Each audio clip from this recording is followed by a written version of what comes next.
What is going on, guys? The Rose here, and welcome to episode 91 of Less Than Serious. Tonight, we are going to be talking about the WWE draft. We're going to actually join the show mid-conversation about the WWE draft. We're going to be talking a little bit about the NFL draft, possibly. We'll also be talking about... We'll also be talking about Billie Eilish in the Rolling Stone interview that she had, where she talks about enjoying masturbation in the mirror. We'll be talking about that. We're going to be going back to LTS roots, where we look at a topic and just laugh at it. United States, they have signed a bill that will ban TikTok in 9 months. We'll get into that. And we're also going to talk about Tony Khan's ridiculous comments regarding the WWE and calling them an evil juggernaut and the Harvey Weinstein of wrestling. Also, I'm going to rip into the MSN article that I found about it because it's absolutely ridiculous. Anyways, we're going to join the show mid-conversation with Casey is Raw. And, yeah. With that being said, here we go. Have that. Yeah, it's a good idea. So, yeah, so this is what they have left for Monday Night Raw's lineup. So, I think CM Punk will stay on Raw. Bronson Reed, I think he'll stay on Raw. Probably Drew McIntyre. Honestly, they're probably going to keep the same people on the same. They might move KO over to SmackDown, so He's already on SmackDown, though. Oh, that's right. He's with the Bloodline. That's right. With Randy Orton. Wasn't he drafted? No, he was already there before WrestleMania because him and Randy Orton were a tag team against Logan Paul and whatever shenanigans they were all up to before WrestleMania. Yep. And now they're in a tag team match with the new Bloodline at Backlash. I thought Backlash was today. I'm like, wait a minute. I know it's going to be in the afternoon because they're in France, so it's going to be like 6 hours ahead or 4 or 5 hours ahead of me. I went to watch it today, and I'm like, oh, I guess it's next week. Yeah, it starts at noon for me. Oh, wow. Well, they're putting some of these people who've been not able to be in the draft as Lex Bliss, Carmella. Yeah, Jey Uso has a injury, apparently. I'm actually surprised they drafted Seth Rollins, because I just heard he's going to be out for 9 months. Yeah. Well, yeah. Well, I mean, if he's going to be out that long... They wasted a draft pick, Raw did. Should be. Yeah. I think having a draft now... Carmella being out is reasonable, because she had like a 3-day long pregnancy push or something, or something like that. She was pushing her kid out for a good portion of time. Yeah, and plus she was on the shelf. She was on a shelf for she was also dealing with a miscarriage as well before that baby. Oh shoot! Do we know exactly how long Rhea Ripley's going to be out yet? Nope. No. But we all know who to blame. Liv Morgan. Of course. They should have had Liv Morgan win the title. This way, when Rhea came back, they actually had they could have made a feud out of it. I was among the large portion of people who said she should not win that Battle Royal. I would have preferred Nia Jax over what the fans have dubbed Becky Hogan. I'm glad on social media. I'm glad Becky Lynch won instead of either or. I mean, people were saying Liv Morgan or Nia Jax. I was like, ah. I mean, think about it. Those three are the safest choices outside of a Chelsea Green who could have won it. She pulled the Stone Cold situation where she was eliminated, but the refs weren't looking. So she sat on the apron as if she wasn't eliminated. And they told her to get back in the ring. Well, I She think then still gets eliminated. you could have put it on Shayna Baszler. I mean, she's a badass woman who never got a real chance for a title shot yet. Like, Yeah. Well, let me ask you guys this: who do you think's going to get sent down to NXT? Because apparently NXT they're allowed to send people down to NXT, I guess, too, and in exchange for call-ups as draft picks. yeah. Kiana James was drafted from NXT to Raw. Do you think anyone's going to get sent down to NXT, or do you think they're just going to fill NXT with new performance center talent?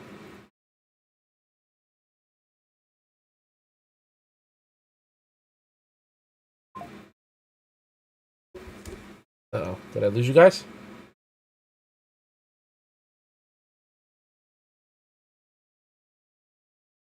Okay. Oh, there you are. Okay, I thought I lost you guys. Oh. Yeah, we must have lost you then. Because I could hear Kratos. I wasn't able to hear you or Kratos for a minute, and now I can hear you, but I can't hear him. It could be either your internet or StreamYard. Yeah, it's probably shit yard. Yeah. I can hear you now, and I can't hear Kratos. So if he's talking, I can't hear him at all.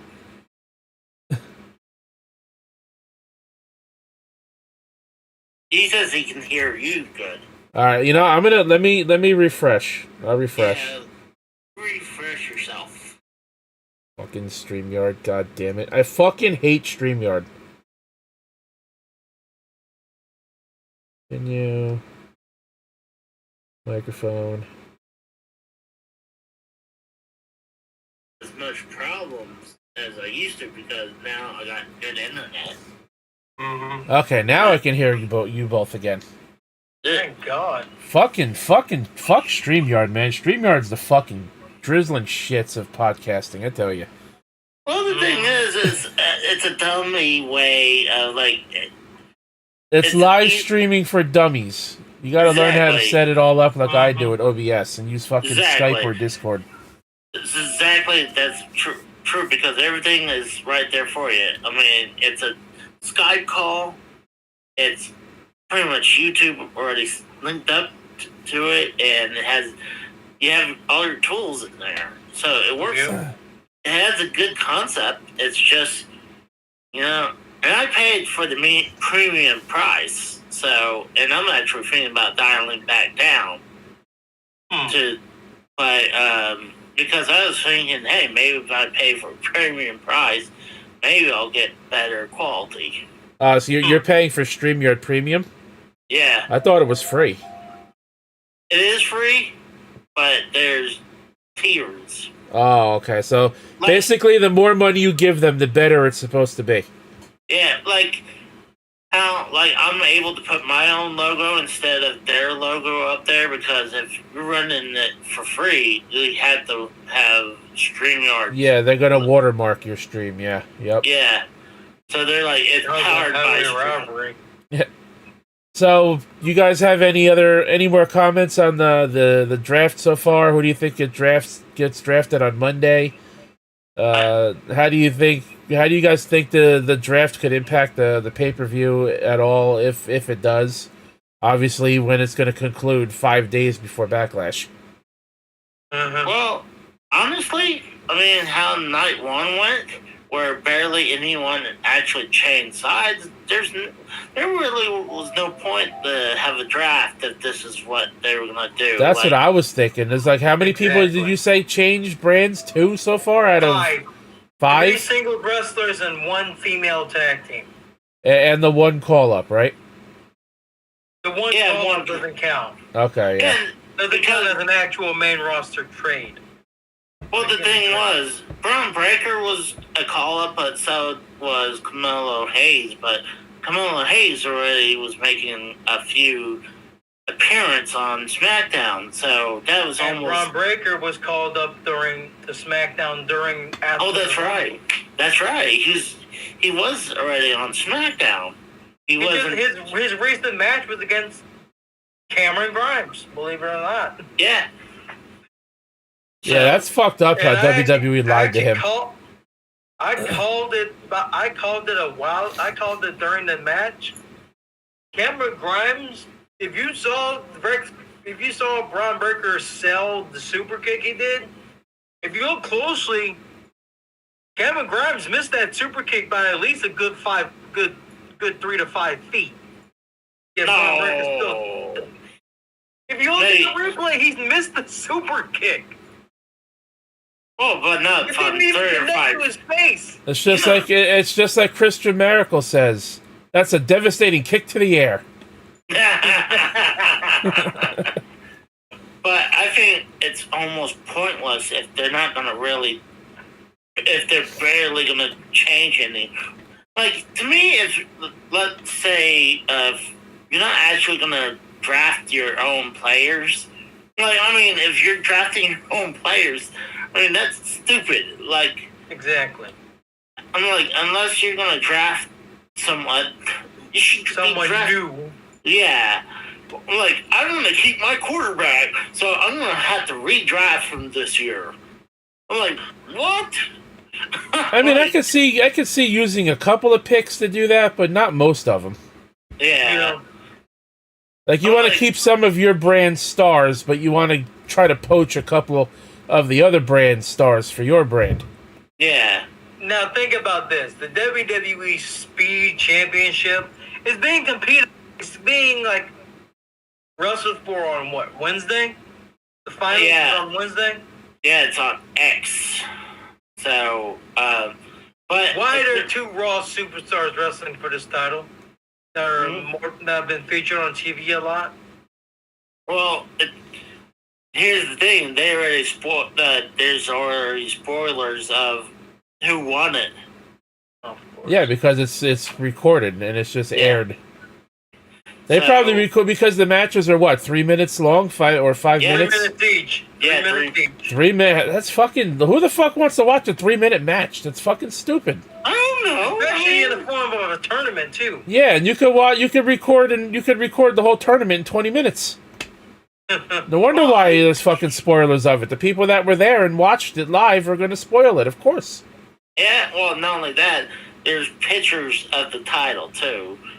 So, like, I seen where I could get a close-up look of the Speed Championship. It says Speed right in the middle of the name plate. And then on the side of the leather, a lot of times lately, WWE does imprints. Mm-hmm. Well, you know what? Why don't they just take that concept, take it off of Twitter, and move it over to TikTok and call it the WWE TikTok Champion? Oh, wait, they can't do that in about 9 more months. I'm sorry. Yeah.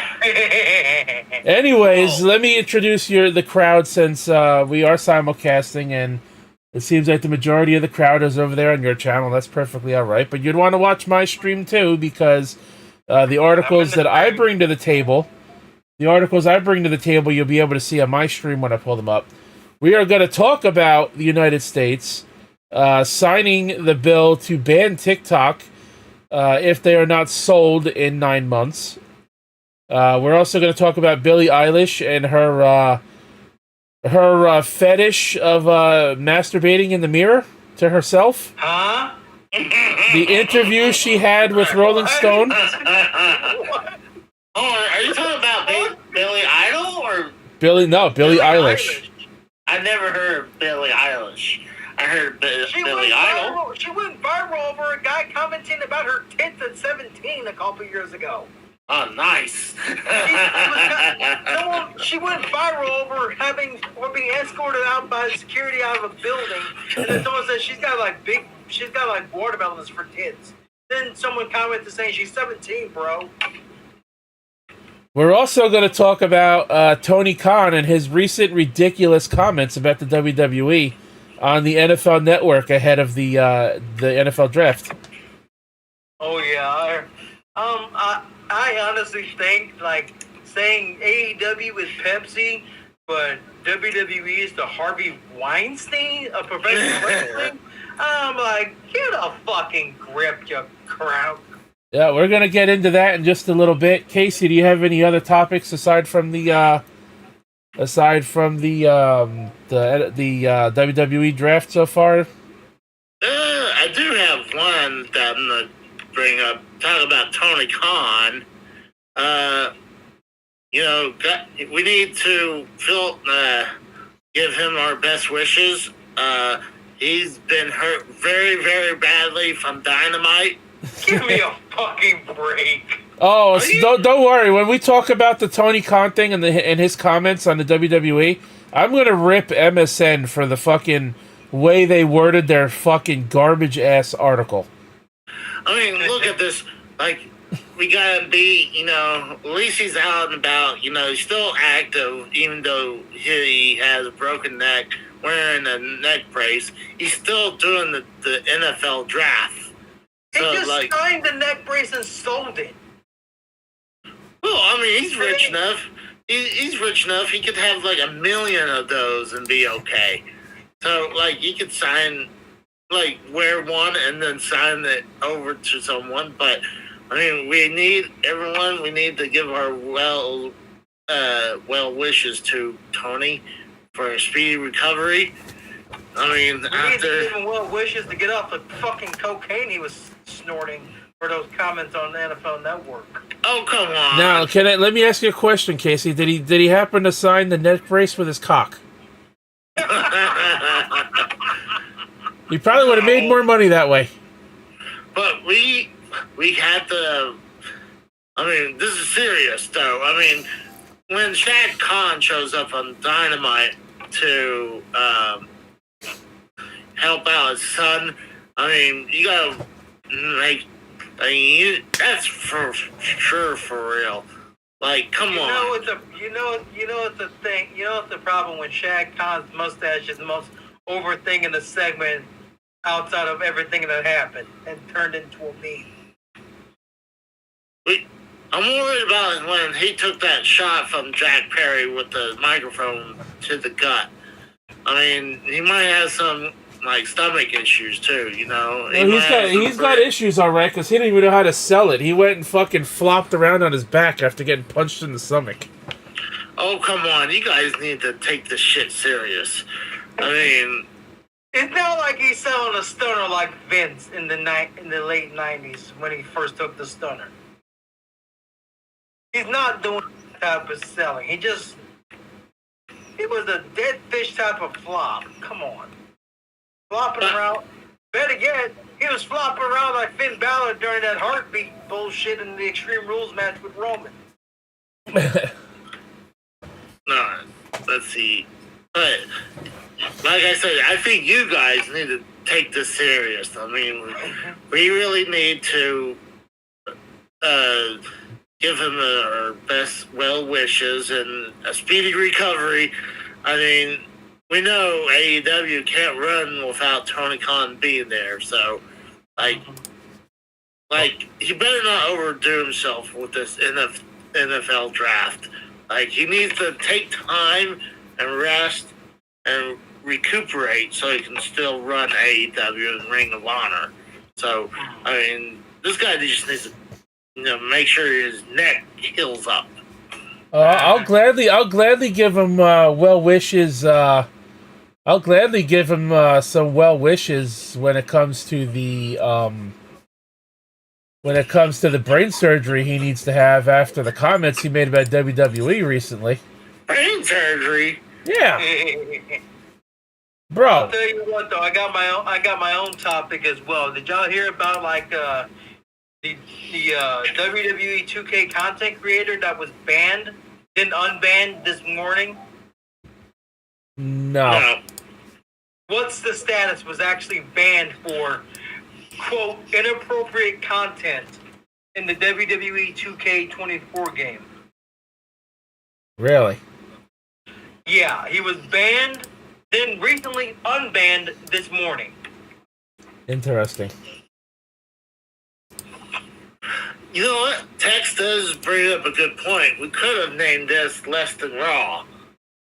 I was thinking of naming it like Saturday or Saturday is less than Raw, or Is less than serious. yeah, or Saturday is less than serious, Saturday's less than Raw. But yeah, so I got the topic here. We're gonna bring it up since Casey was talking about Tony Khan and the shit that happened on Wednesday. Let's get into it then. So, Tony Khan was on the NFL Network for the NFL Draft on Thursday, and he made some comments about the WWE. So let's get right into this article. Tony Khan, the son of Jaguars owner Shad Khan and presumptive eventual owner of the team, was working the past several years to turn AEW to a major pro wrestling league. Now, nobody calls them pro wrestling leagues. They're called wrestling companies. Promotion, that's bad. Promotion or company, right. Now, that's not the worst of this article. Here we go. Recently, Tony Khan got some phony baloney injury in the ring. What the fuck is this wording? And now he's wearing a neck brace like a guest star who got rear-ended by one of the main characters in a sitcom. Man, MSNBC needs to grow the fuck up. Well, this is just MSN.com. This is just MSN.com. I don't know if it's all the same, but... MSN, whatever. MSNBC. It's all the same. It's all fucking same people. One's NBC, the other's fucking Microsoft. It's fucking ridiculous. So, never mind the fact that he's selling the attack he took on Dynamite, which is why he's doing the neck brace bit. But MSN just writes it off as, oh, he's fucking being fake as shit, and he's a fucking loser, basically. I have never seen such disrespect. I have never seen such disrespect for pro wrestling in my life. Oh, definitely. No respect for the fucking business, dude. Anyways. No fucking respect. You want to... and they're not the only ones that have respect for the business, because Tony Khan, he had his own things to say. He might as well put his own dick in his mouth when he freaking fucking shot his mouth off saying this shit. So Tony Khan was on the NFL Network before the draft, neck brace and all, and he decided to drop a deuce on the gold standard of pro wrestling, the WWE. Gold standard, not up until recently, shit. Gold standard, my ass. Tony says, and I quote, "We're up against a really evil juggernaut via awful announcing. WWE is our competitor. That's who we're facing. AEW is like the Pepsi Pro Wrestling. The Pepsi of Pro Wrestling. WWE is like the Harvey Weinstein of pro wrestling." That's an obvious allegation. That's an obvious reference to the allegations against former WWE owner Vince McMahon, who has left the operation, not promotion, operation. What? After serious sexual misconduct allegations were made against him. Now, sex trafficking allegations. Get it right, MSN. Now, here's the thing. They're trying to compare Tony Khan's comments to what Vince McMahon did. But last I checked, Tony Khan made a referred to the WWE as the child predators of wrestling because Harvey Weinstein was a predator. And yet his rating got overturned a couple days ago. But still, that shit's gonna follow him for the rest of his life. Oh, yeah. Oh shit, I said the R word. I think we're gonna get canceled. I think we're both gonna get canceled. Well, having Vince McMahon be a sex trafficker, that's not gonna help him out. I don't think they're gonna charge him as for the R word, but the man got away with saying the N word on national television. He's not gonna get away with sex trafficking. Different case, different time. I'm just saying though, Tony Khan basically called the WWE chomos. Yeah. Like, what the fuck? I mean, I know what Vince did is really bad, but he was no child predator. And thank God, at least as of what we know, that nobody in the company has come out as one. And hopefully that never happens. Well, I mean, when they did have for WWF, they had the Ring Boys scandal. That was mostly based around Pat Patterson, though. Well, Pat Patterson and those other two, trying them are, something. Oh God, I can't think of those two, but they were highly ranked, and those two never came back while Pat Patterson did. But I mean, think about this. Think about this. I actually pitched an idea for a storyline for if Xavier Woods ever becomes WWE champion. That's one way to bring back Brock Lesnar.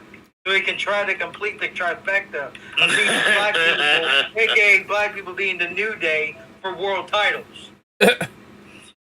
Oh, he also beaten the Rock. I can turn that shit into a storyline. And then they can cross promote with AEW, and he can go over there and destroy Strickland and take their title and off another black man. You gotta remember, the Rock lost the belt to Brock Lesnar too. When he's half Samoan, he don't count. No, he's still half black though. I mean, half black, son, won't you come? He's biracial. I'm talking about like Xavier Woods, Big E, and Kofi Kingston. He beat two of these three men for the WWE title. That would be pretty funny, though. Xavier Woods for a world title, just to turn it into a storyline for the trifecta. Nah, there's no way Xavier Woods will ever get that belt. I mean, just imagine. That'd be one way to debut to return Brock Lesnar as a heel. That'd be the best way to return him as a heel. Let's finish up this article real quick. I got a very little bit left. MSN then goes on to further disrespect AEW as if Tony Khan didn't do enough damage himself. They said AEW needs whatever buzz they can create, even if the means are questionable. The ratings are down for AEW. Kahn is trying to give them a boost. He added during the appearance on NFL Network that more information on his prognosis will be available on the next AEW show. So I'm guessing that would be tonight on Collision. Yeah. Yep. Of course it will. It's a storyline. Oh, wait a minute. Wait. Now you want to acknowledge the fact that this is a storyline, but yet you fucking completely threw fucking kayfabe out the window in the opening of your article, MSN? That's how pro wrestling works, and Kahn is trying to salvage AEW before it's too late, even if it means making a Harvey Weinstein reference. Or begging fans to stay at Ring of Honor. And I've also heard that Tony Khan was actually going out and looking to hire people just to fill seats. Oh no, that's not good. I mean, let's not act like WWE wasn't doing the same thing when they weren't selling out shows. When they weren't selling out shows, they were doing the exact same thing. They were having half of the stadium or the arena filled while the other half was empty. I mean, at least they're starting to book smaller venues so their empty arenas don't look so empty. They went from booking like 15,000 seat venues down to like 5,000 or 6,000 seat venues, and they still can't even sell that out. Yep. They were even at Daly's place on Wednesday, and Tony Khan was reported to going around asking for 50 people to fill seats to make the show look more full. And he was also looking to do that. 500 people. He was looking to do that for Dynamite on Wednesday. I believe Collision, because I think that's also going to be from Daly's Place. And one of their upcoming shows. I forgot what city it is. But he was also looking to hire people to fill seats for an upcoming show, too. I mean, yeah, okay, every promotion did it. TNA did it when they were at their lowest. About what, 6, 7, 8 years ago? They were doing it too. They probably still do it to this day. Wouldn't be surprised. WWE, we've never heard of WWE doing it, but I'm sure they did, especially giving out comped tickets and everything else. But just the fact that you're the owner and the head booker of this promotion, and you're going out basically begging people and giving them money to attend your wrestling event, that does not make you look good. Nope. Well, I got text on my side saying that he has conspiracy fact. Casey talked to Rose and Kratos into a simulcast so he wouldn't have to put a show together or do any work. Well, I will be happy to debunk that myth there, Casey, because Tex, the reason we're doing this tonight and not tomorrow is because I'm supposed to be going to my dad's house for a barbecue tomorrow, so I'm not going to be around tomorrow night to do the show. And the last show we did was also a less than serious and Saturday as well simulcast when we did WrestleMania Night 1 together.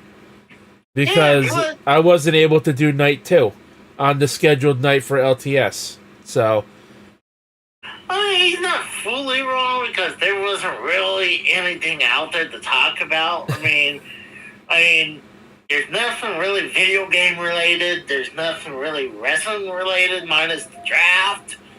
Like, we could predict who's going to be drafted on night 2, but the way they did night 1, like, I'm going to predict that they're going to do the exact same thing. That very few is going to swap from one side to the other. right.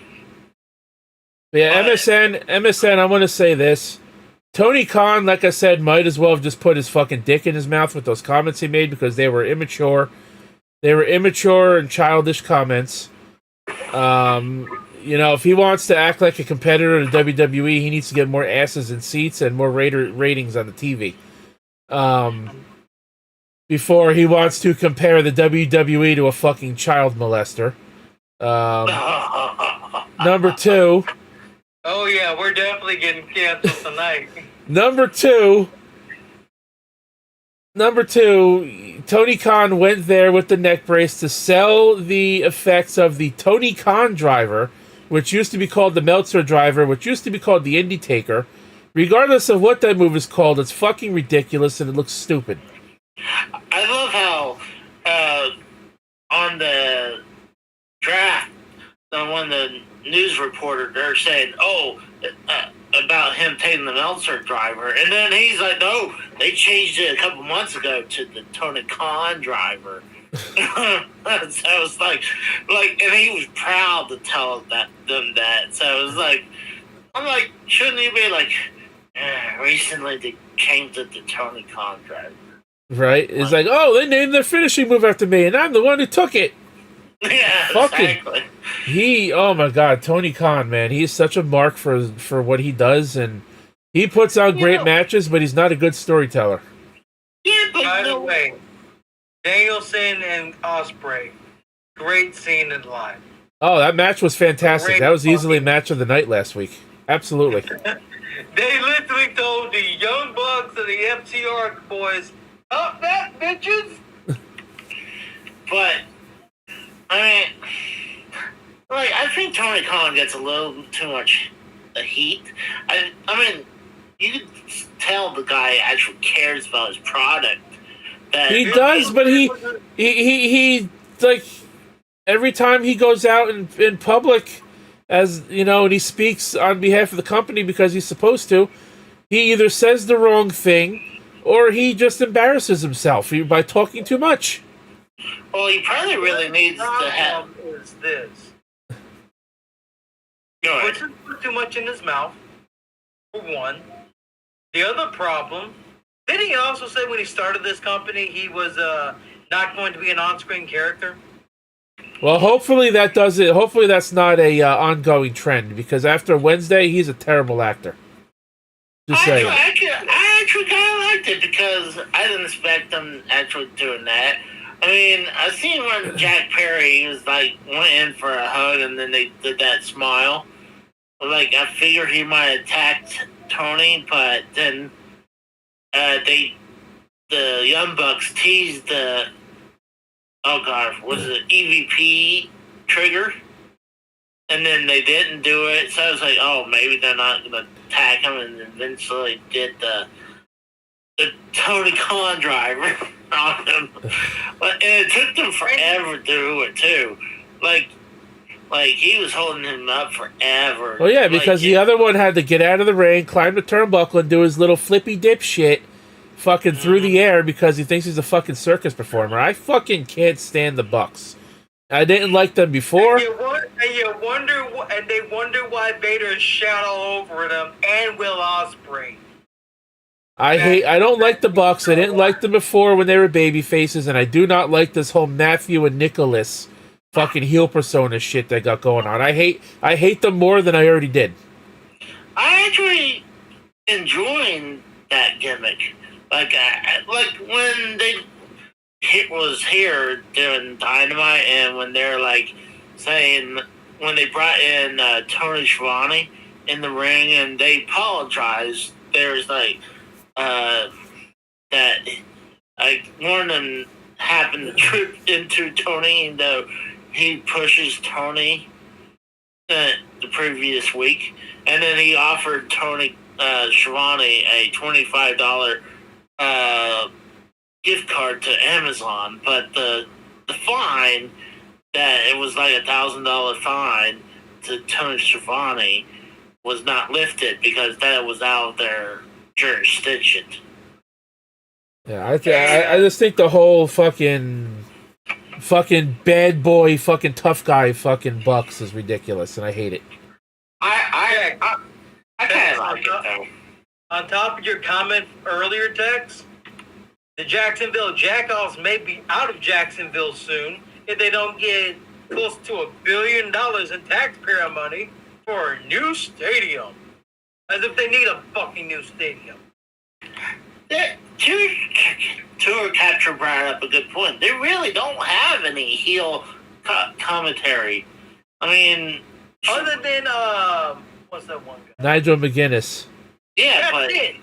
That's it. Unless everyone else is a goddamn babyface. Yeah, like I mean, Dad turns babyface on commentary. Everyone just because his son's in a fucking match. I consider that a problem. And then the crowd popped when he stood up from his fucking chair after Jericho won over Hook. The crowd popped from him standing up, just standing up. Yeah, because they probably thought he was going to get in the ring and do something after he fucking took him out with a fucking bat. But they definitely need a heel commentator. Like, that could spice it up and then just having 3 babyface on the call. Well, Tony Schiavone doesn't know how to be a heel commentator because I don't think he's ever done it. Taz could probably do it because he was already a heel manager. He was a great heel commentator back in the day. He was great at it. And Sockman, he's the play-by-play guy, so he can't do it. Excalibur? Yeah. Sockman? Excalibur. Or Sockhead, as Jim Cornette calls him. Oh. I think it's... the sad part is Jim Ross only called one match the whole card. I thought he did the first 2, and then he was out of there. I think it was only one. I didn't see him in the second match. I wish he would have called the Ospreay match or the ladder match. I thought those were good. But they had Schiavone. But talking about Dynasty, we should ask what Kratos from Dynasty, because he was there. Well, when Mercedes walked out to confront Willow Nightingale and winning the TBS title, mind you, Julia Hart's more than likely hurt because she was dealing with a nagging injury. going into that match. Did not know it lasted 16 minutes, the match. But when Mercedes came out in a dress, she looked good in the dress, but all she did was mouth off to Mercedes and got out of the ring. The crowd by that point was chanting, "That was pointless! That was pointless!" That building looked pretty full for the pay-per-view. Was it actually a sellout crowd as they acknowledged it to be on TV? It wasn't a sellout crowd. There were still a few empty seats here and there. But I'm saying, was it more sold out than what it usually looks like on TV every week? It looked pretty full. Debatable. The seat next to me was empty. Yeah, Someone couldn't make the trip. Casey. Yeah. Well, To be fair, Kratos, he said you didn't give him enough time to find out and ask his boss, and then he said he wasn't going to ask his boss because he had taken time off already, and we were short on time. He felt bad about asking for time off again because he just took time off recently. It's all good. It's all just fucking around. Fucking around, dude. But yes, by the way, those rumors are true. Hook could be WWE bound. But hey, I wanted to go badly. I thought it'd be cool. One, to be there. Plus two, I think it would have been fun to have been together doing that. But it was just, if I had 2 weeks notice, then that would done. But I've been missing so much time mainly because I'm having this back issue. Yeah. So like, I had to take, like I told Kratos off the air, I actually had to take cortisone shot in the ass. What's going on, Arushin Chu? I don't know if you're still here. I just noticed you in the chat. What's going on to Arushin Chu? I haven't seen you in a while. He's been in the Horny Goats chat as of late these days. I never see a roaring shoe in my channel. Wait! What did you just call him? You just called him a roaring shoe? A roaring Jew. Oh, a roaring Jew. Oh no. There goes monetization, everyone. Good thing we're not eligible for monetization. Well, I am on Twitch, but no one's watching over there tonight, thankfully. But I never see a Russian Chew in my chat anymore. Maybe he doesn't like me. I mean, I'm You just called him a roaring Jew. I wouldn't like him either. I wouldn't like you either if I was him. But either way, the seizure cell for Danielson and the Osprey match after the Tiger Drive in 91, everyone was fucking concerned. Everyone. Because he was selling like he was having a damn seizure in the damn ring. And TK had banned seizure selling about 2 years ago.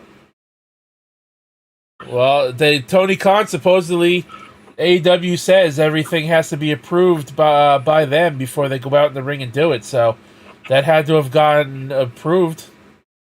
He claimed it was planned, but why did Will Ospreay ban the move from his own moveset?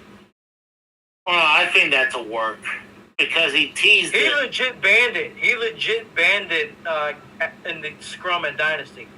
Oh, I heard. He even said it on Wednesday because Don Callis told him to use it in his match on Wednesday, and he said, I can't use that move anymore. Oh, I still think that's work because, I mean, he teased it to do it on Wednesday, so I think Now, I want to know one thing. Kyle O'Reilly had a mess of fucking hair on Sunday. Who the fuck was fast enough to cut it by Wednesday? Oh, it's not impossible to get a haircut in 3 days.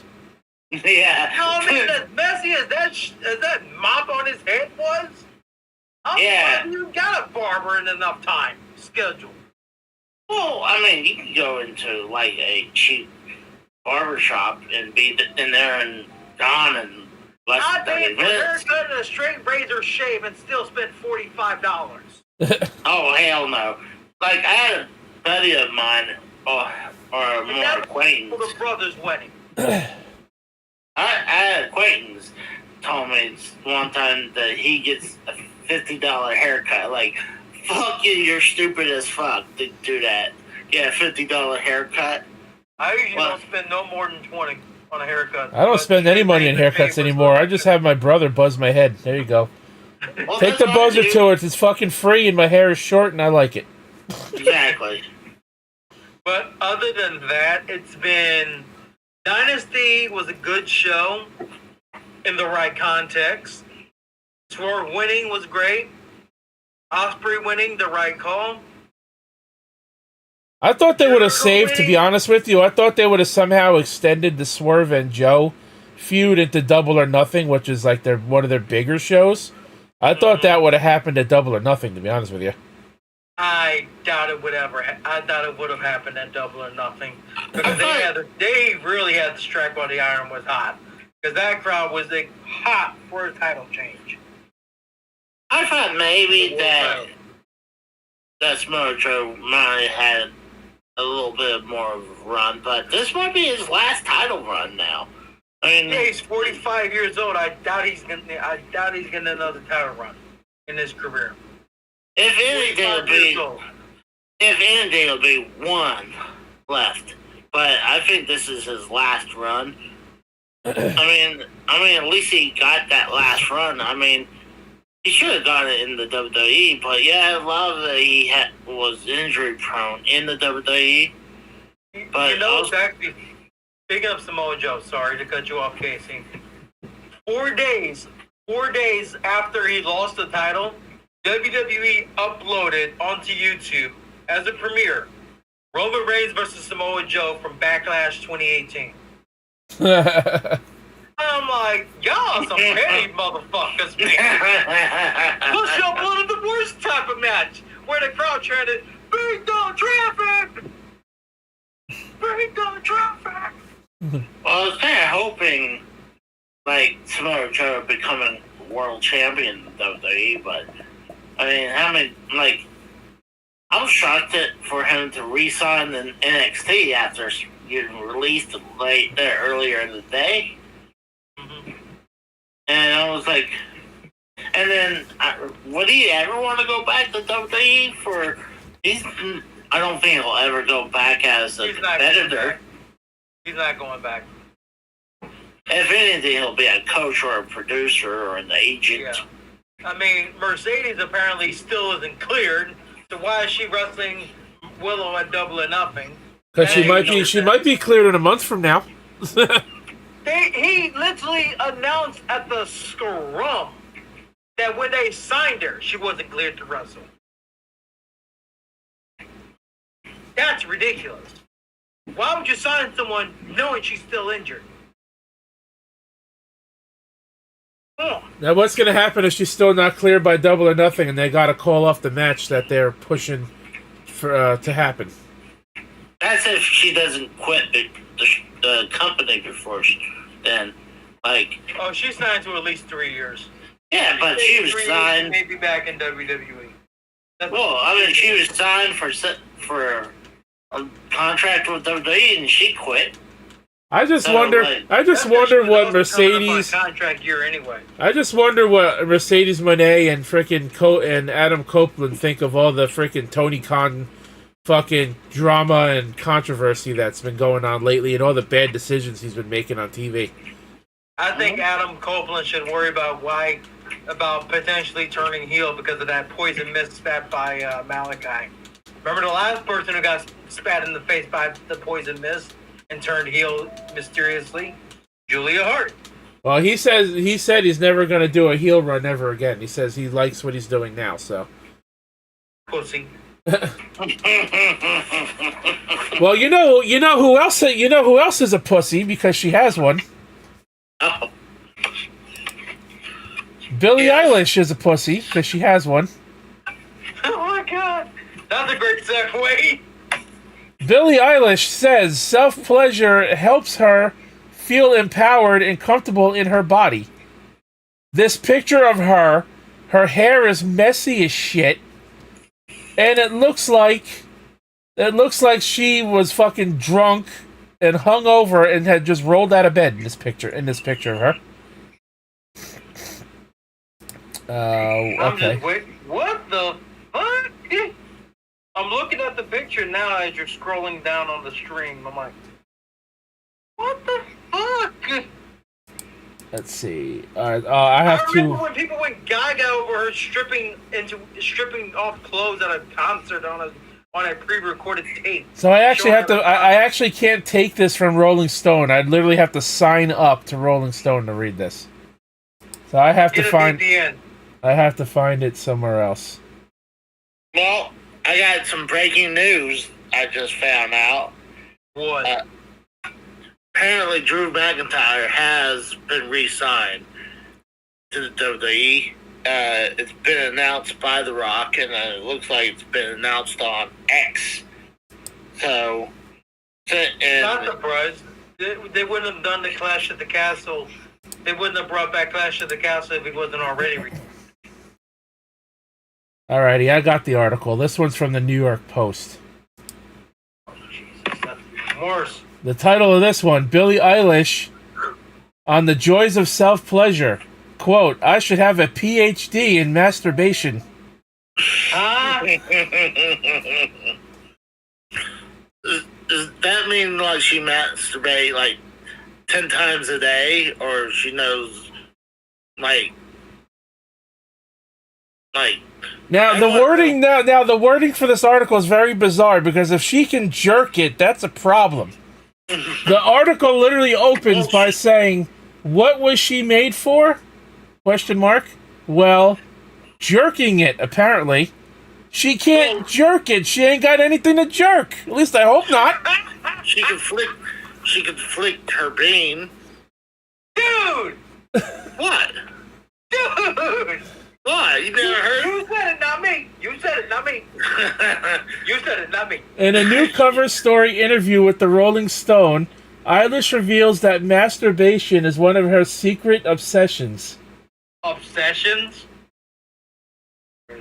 Too much information, this is her quote by the way, TMI, but self-pleasure is an enormous, so she had to say it twice to stress how much she enjoys it, enormous part of my life and a huge help for me, said Eilish, 22, whose third studio album, Hit Me Hard and Soft, due May 17th.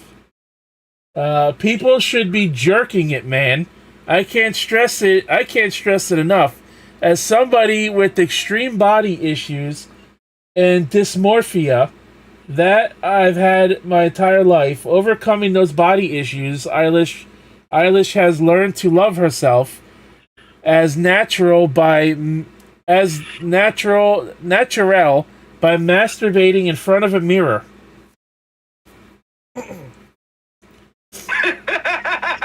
And I quote again. Partly because it's hot. So apparently she thinks it's hot to watch herself play with her stank hole. Stank hole? And the other hole in the mirror. But it also makes me have such a raw, deep connection to myself and my body, and have a love for my body that I have not really ever had. I got to say, looking at yourself in the mirror and thinking, I look really good right now is so helpful. Yeah, as you're fucking coming all over the mirror probably at the same time.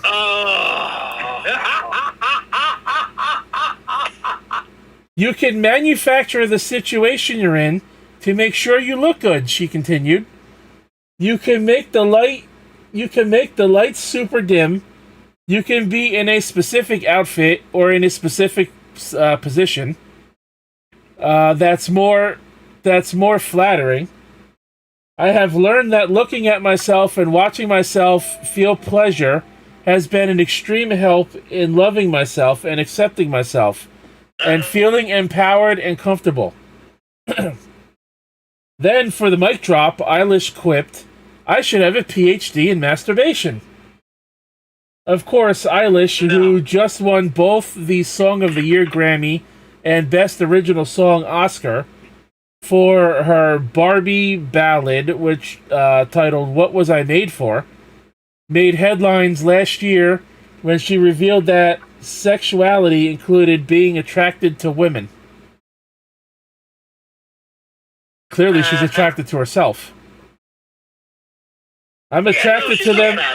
I'm attracted to them for real, Eilish told Variety.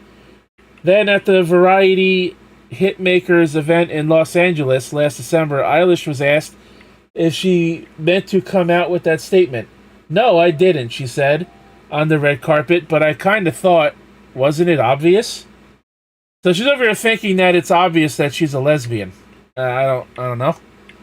I don't know. I mean, Okay, so who's the one like that's going to be the receiving end of the rug munching? Apparently her, and apparently she has to have it done in front of a mirror. oh, we got text calling us. We're kink shaming her. Who cares? Who's kink shaming? I didn't say anything. Well, it says I'm the one saying rug muncher at this point. What the fuck? we're all kink shaming bastards. That's what text said. I didn't kink shame her at all. I just thought we could go back to our roots, the LTS less than serious roots, where we would look at a topic and laugh at it.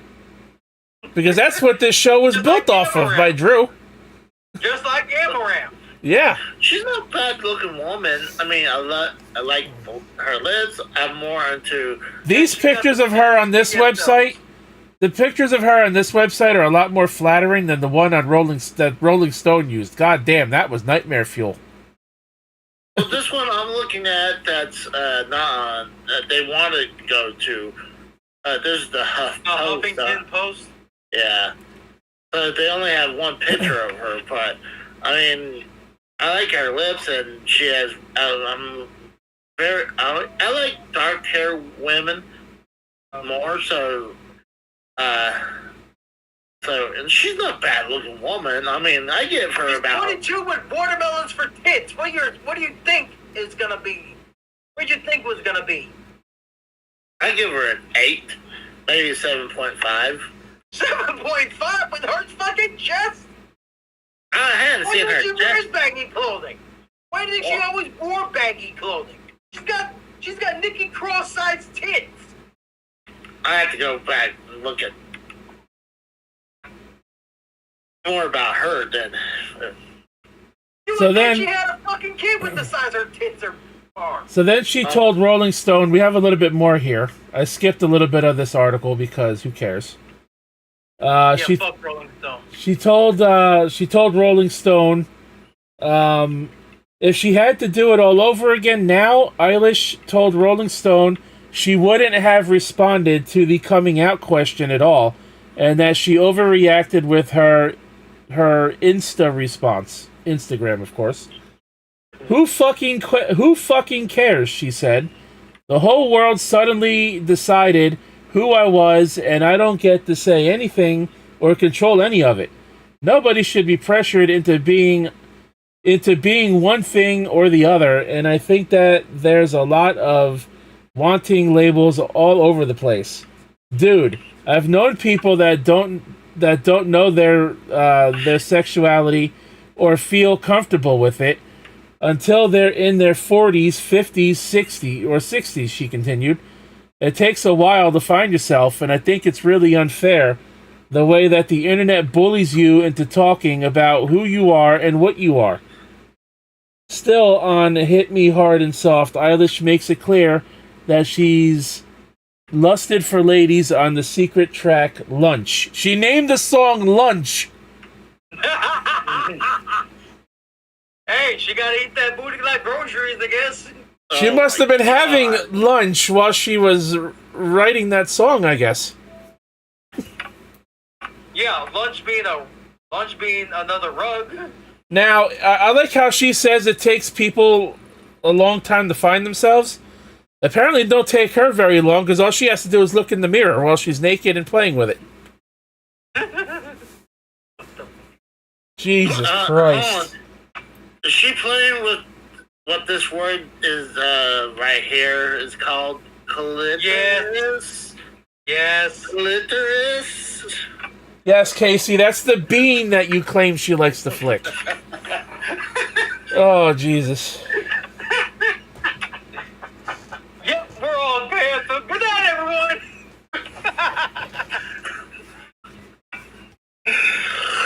And to think I invited Sosie to listen to this show, too. Oh, shit. I don't know if she is or not. Hold on.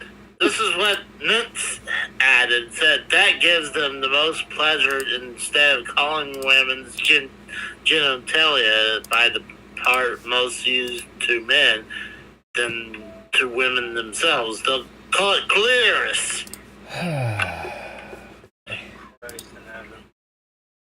Well, that was the fun topic for the night. I thought you guys would get a kick out of that. Reading about how Billie Eilish decides to come out and tell the world how she likes to play with herself in the mirror and she thinks it's hot. I'm going to be honest with you. I've done it once and I don't see the fucking... I don't see the enjoyment in it. Quite honestly, I was bored.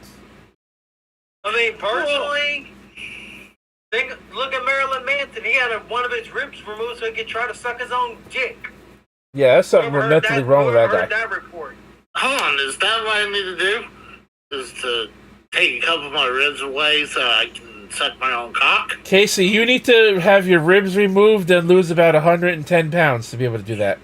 Oh, you're an asshole. Hey. How do we know Casey even has a dick? He probably hasn't seen it in about 6 months. Oh. Or longer than that. I mean, I got pictures of it if you guys want to see. I mean, he's been the same size. He's been the same size since I've known him, and I've known him for what, about 4 years now? I gained a little weight recently. You're not supposed to. I'm over here busted on you because I'm a big guy too, and you're here. I gained a little weight recently. Well, just being honest. I mean, I'm not gonna say, hey, I'm not afraid, but it's obviously. Am I the lightest in this fucking group? I'm under 200 pounds. Yeah, by far you're the lightest of the three of us. Yes. Me and Casey are probably right around the same weight. I'll be honest with you. Probably, give or take. You know what sounds good is having some dog fried rice. Okay. Casey wants to fry up his dog and make rice out of it. Okay. Yes. I'm gonna eat you. Okay, Gordon Ramsay. Talking to goats. I'm gonna eat you, dog. I'm gonna eat you, Dukas.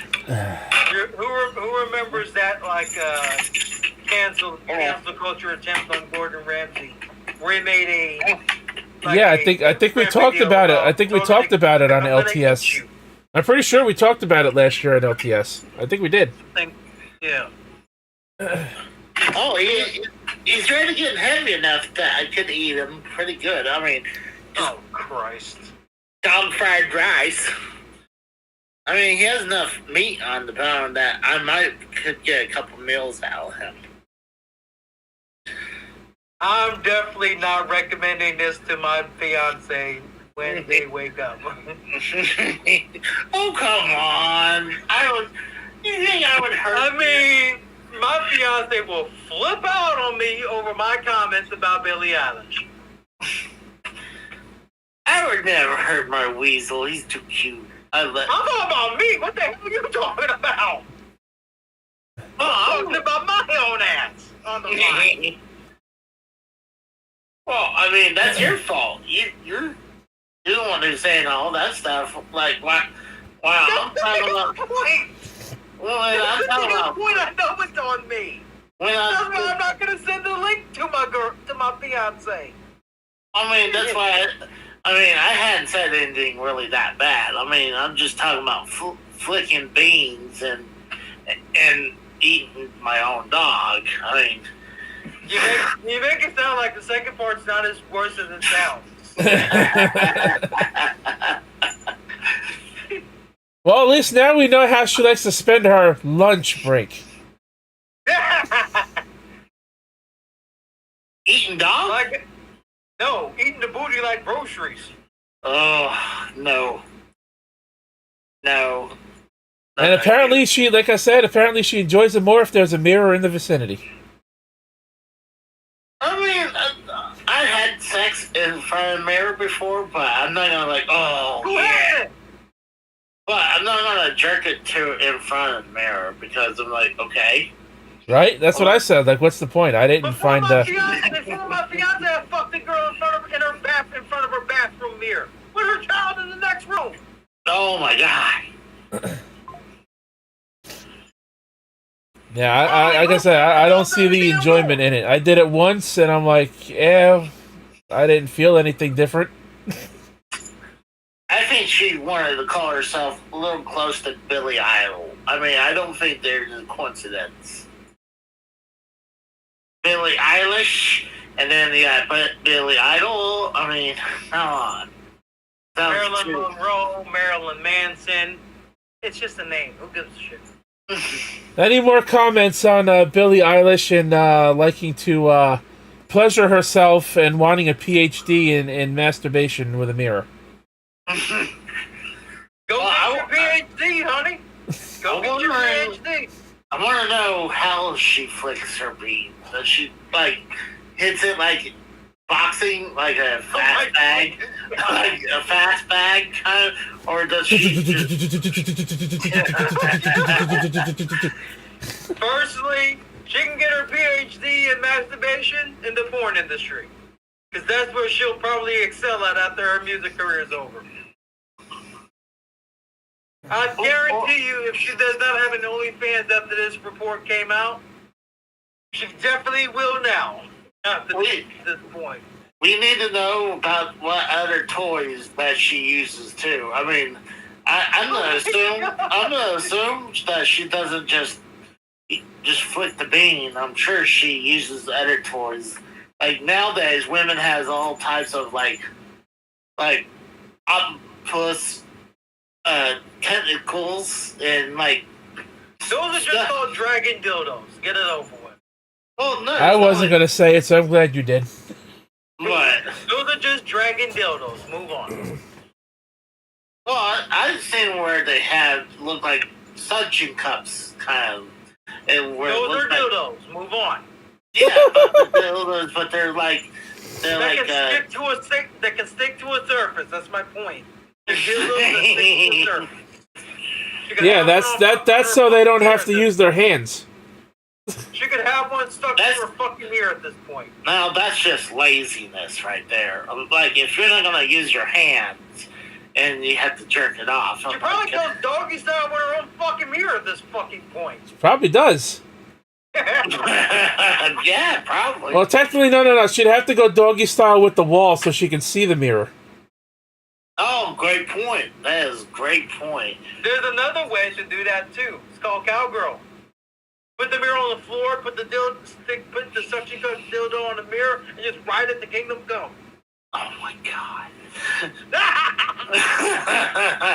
can tell I watch too much shit, dude. You can tell I watch way too much shit in my off time. Well then. So see, if you're watching this, we're not the kind of slobs you probably think we are right about now. We're not. We're worse. We're worse than that. Thanks, Casey. Oh my god, well. I hope I still have a job in the morning. What the fuck? I hope I still have a job in the morning. Oh shit. You guys got anything else you want to talk about? If not, we only got one topic left, because I only brought 3 to the table, because I thought Casey might have a little bit more. Well, the thing is, like I said, there was really nothing out there. I mean... Other than the sensational Sherry Dark Side of the Ring. Which I'm kind of surprised Casey didn't want to talk about, even though I didn't watch it. I figured he just wanted to review it. He didn't see it either. That's why. I am the only one out of this crew that watched it. Yeah, I didn't see it because YouTube had dropped it on the... I saw it 8 hours after it aired on YouTube. Well, a pirate version, though. Tech says your job is safe. Nobody's watching this, Kratos.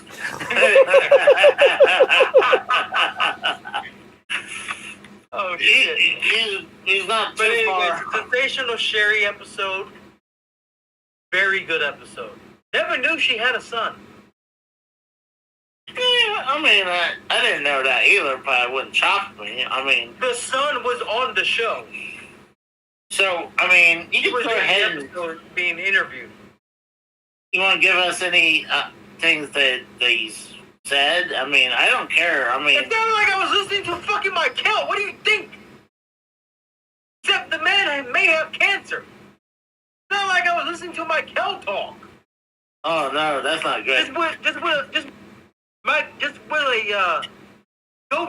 a goatee version of Michael, and a chin so sunken into his face you couldn't tell if he had a chin if it wasn't for the goatee. Oh no. Dude had a bad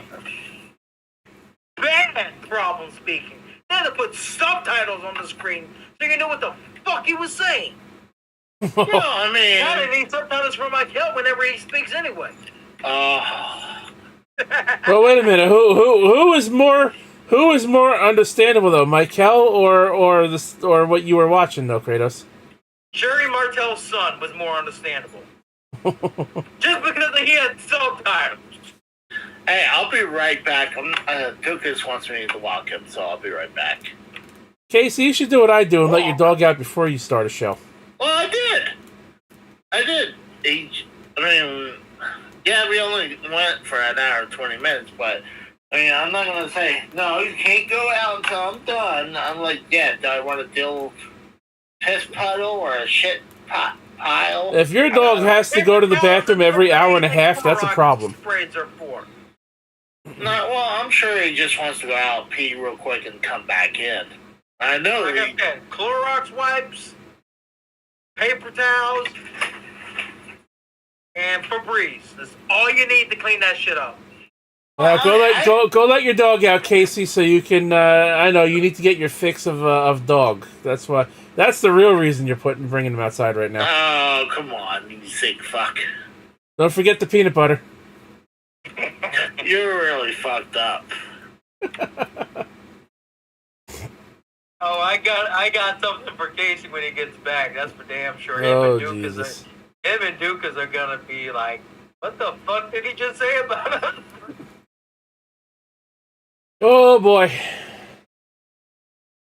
Because it's actually something from a parody song I heard about like a guy pretending to be a Chinese restaurant waitress.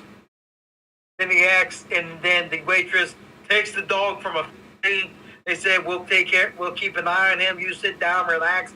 How do you want your dog? I'm in your chicken cooked. So, what did you think of last week when the GTA devs fired 5% of their staff? I was not surprised. Now, apparently, Rockstar claims say? Rockstar claims that GTA 6 is coming out on time. Do you think the firing will affect that now or no? Bullshit! It's not coming out on time. Ah, damn, Frank. I'm Google's worst podcast ever, and this came up. Damn, Frank. Welcome, everyone. Frank from the Harsh Truth in the chat. Well, Frank, thanks a lot. I mean, I'm the one trying over here at least. Casey's outside fucking his dog. I was not expecting Frank to show up. How you doing, buddy? I don't even know if he was live for the NFL draft. I didn't see anything in my sub box on Thursday about it. I was looking as well. I didn't see anything either. I know I'm sub to him though. Yeah, well, I mean, so am I. we gotta get him. We gotta catch him back up to Casey. After all, it's a crying shame that Casey has more subs than Frank. Mm-hmm. He's just fucking his dog again. Yeah, I mean, come on, man. There's no reason you gotta let your dog out every hour and a half, right? Casey. Yeah, I see what the asshole wrote. How do you want your dog? I mean, your chicken cooked. freaking asshole. It's like, oh, I put in the worst podcast ever. This is what Google brought up. Oh. Frank said he didn't stream the draft this year. He wanted to take the night off. Okay, fair enough. And then he's like, oh, I'm not going to say this, but, like, you fucking asshole.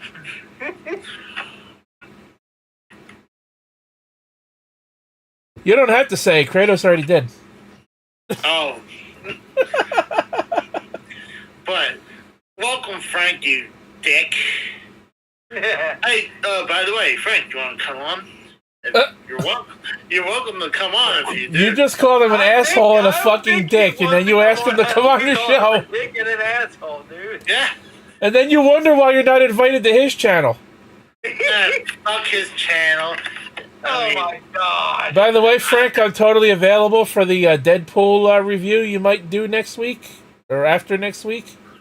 Are we gonna do Deadpool picks where we're gonna choose who's gonna die this year? I'm going to see it on the 4th. That's all I know. So Frank, if you do a review of the movie and you want someone to come on who's actually competent at doing some kind of a show, I'm available if you want to join you in Tex. Of course, I'm not trying to replace anybody. He says it's out in July. It's not out in July. It comes out May 3rd. I think the recent trailer updated I think there was a recent trailer that came out a couple. Unless they just push the movie back. Hey, Frank, if you're going to do a review of Bad Boys Ride or Die, I'm down for that. Hold on, let me look this up now. That's what I'm looking at. Deadpool 3. It says July 26th. How? Damn. I literally just read something recently that comes out May 3rd. Nope. Well, fuck. Well, this is what Bing has brought up. It says release day is July 26th. Oh, all right. Well, still, my offer stands. When the movie comes out, and I do go see it. You want someone to join you in Tex who is at least decently competent at doing a show. I'm sure I'll be free. Caught up on all the Bad Boys movies, so Bad Boys Ride or Die. I'm available if you want me on. He's calling us hard. You could have a person's perspective of the movie for the show. So. Apparently, the movie's being called Deadpool and Wolverine too. Okay. Yeah, it's not being called Deadpool 3 because they cut him from the MCU already. Apparently. Really? They cut Deadpool out of being used in the MCU with everyone else. You can thank the CEO of Disney for that. Oh, right here, People Magazine says Deadpool 3. The release date of Deadpool 3 has shifted quite a bit in recent months, so the movie did get pushed back. Okay. All right, well, hey, now I got another, 2-3 months now before the movie comes out? That's whatever. I'm in a rush. People are already rating this movie, even though it didn't come out. It already got 4.7 out of 5 rating. I'll give it a half a star. You dick. The wizard at some point, though, may call on you two tards for that. Oh, gee, thanks, Frank. Oh, and which two tards? Because there's 3 of us. I mean, are you talking about me and the Rose, or the Rose and Kratos? Kratos and me? I mean, you gotta be a little bit more specific. Well, I'm legit mentally retarded, so I don't know if he's actually talking about me or one of you two. Oh, boy. They're doing reshoots? They're doing reshoots for Deadpool 3. Well, that explains it. That's why the movie got delayed then. Oh, Where does it say reshoots? Tex said in the chat. Oh. Now, the one thing I'm expecting to be good, this fucking Zendaya Challengers movie. I swear, if I don't see her getting Eiffel Towered by her two co-stars, I'm gonna be disappointed. Well, even if you do, you're not going to see much because it's not going to be X-rated. Either way, Tom Holland allowed her to be in the damn movie. On. He says, Frank says you're still 20 in points smarter than Casey Kratos.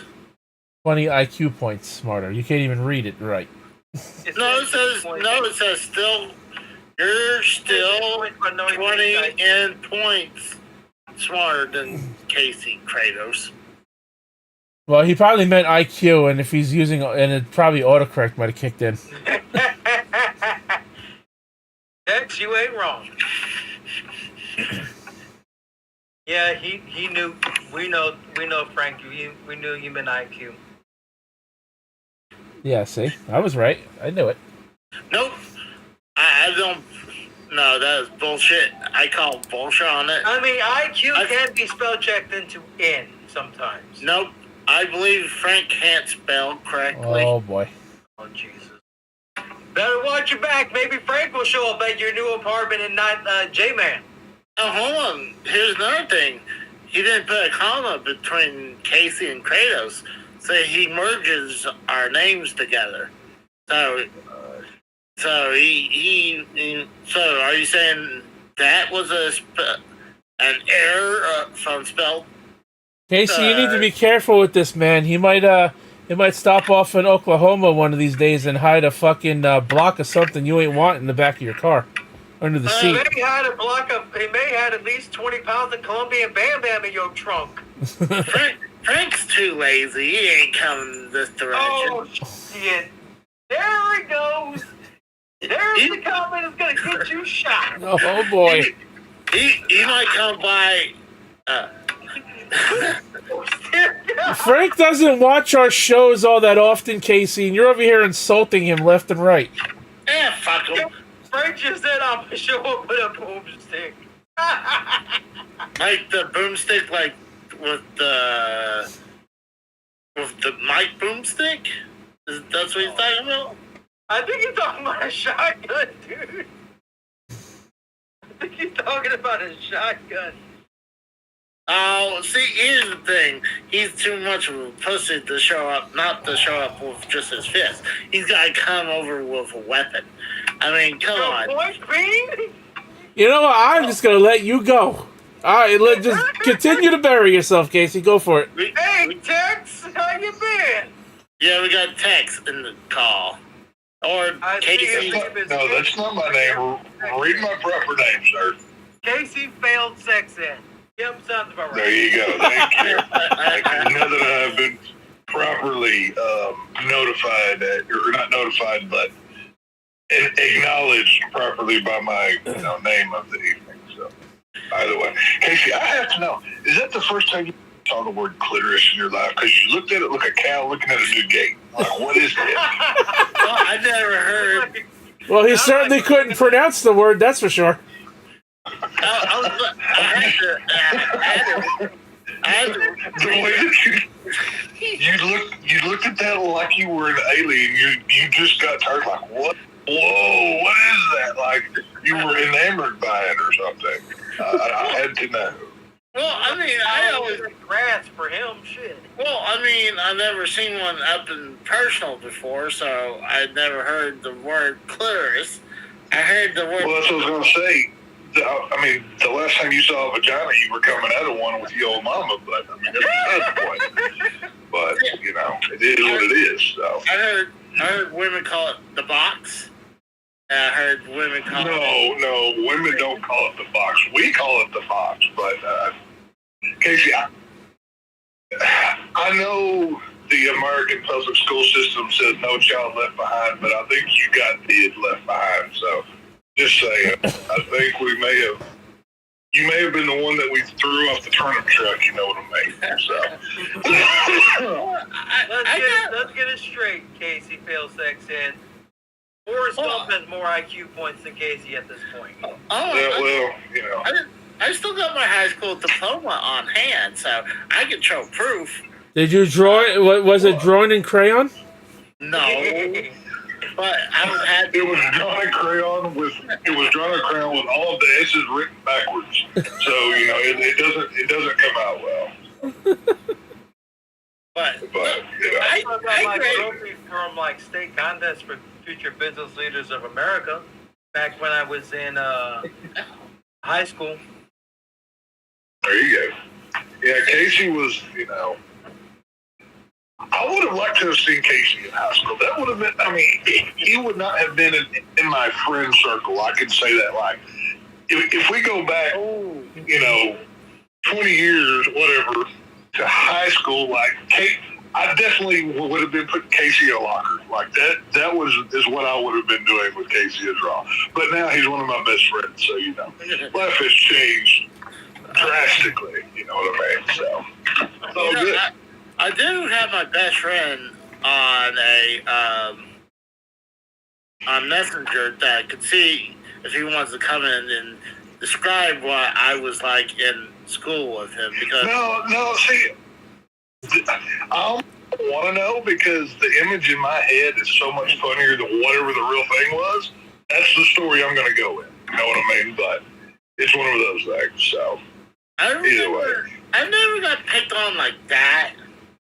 I've seen people get picked on really bad. Like the intermediate high school that me and my best friend went to, shut up, dog. They had these really strong magnetic doors that, like, they stuffed this one nerd that was behind it, and he was able to kick it, and then they put another guy behind there that was probably like who bullying him too. He couldn't do the same thing as the kid did before, was kick it. So he actually had to climb over the door to get out of it. But I was like, those doors must be like very strong magnetically because, like, you fear. No, I was gonna, Frank. I don't know if you're still watching anymore or not, Frank. But if you are, because obviously we allowed Casey. I mean, he complained for months. I can't get on the show. I can't get on the blah, blah, blah. Give him the opportunity on the New Year's show, and he completely shit the bed. Right. There's no audio, and then he just bounces out or whatever. So, I think we should feature... Right, that's what I'm saying. So, I think we need to have Casey come on, but only if it's to review like a movie he absolutely hates the most. Just to watch him struggle and squirm. And well, the thing is, you'd have to make him watch it first, and you know that he ain't gonna do that. No. Well, see, therein lies the problem. I see doing the movie review stuff. It takes a lot of homework to do. I mean, you got to watch the film, research the actors, the stories behind it. I mean, you actually. It's not just. I mean, I guess technically you can just watch a movie and lazily do it, but that's not how you review a film. You got to spend some time to do it. I don't trust Casey to do the homework. I see how he does video games. He plays them till he loses and then he quits. Oh, did you see? Wait! Did you see his stream the other day? He was like, "Okay, let's cheat."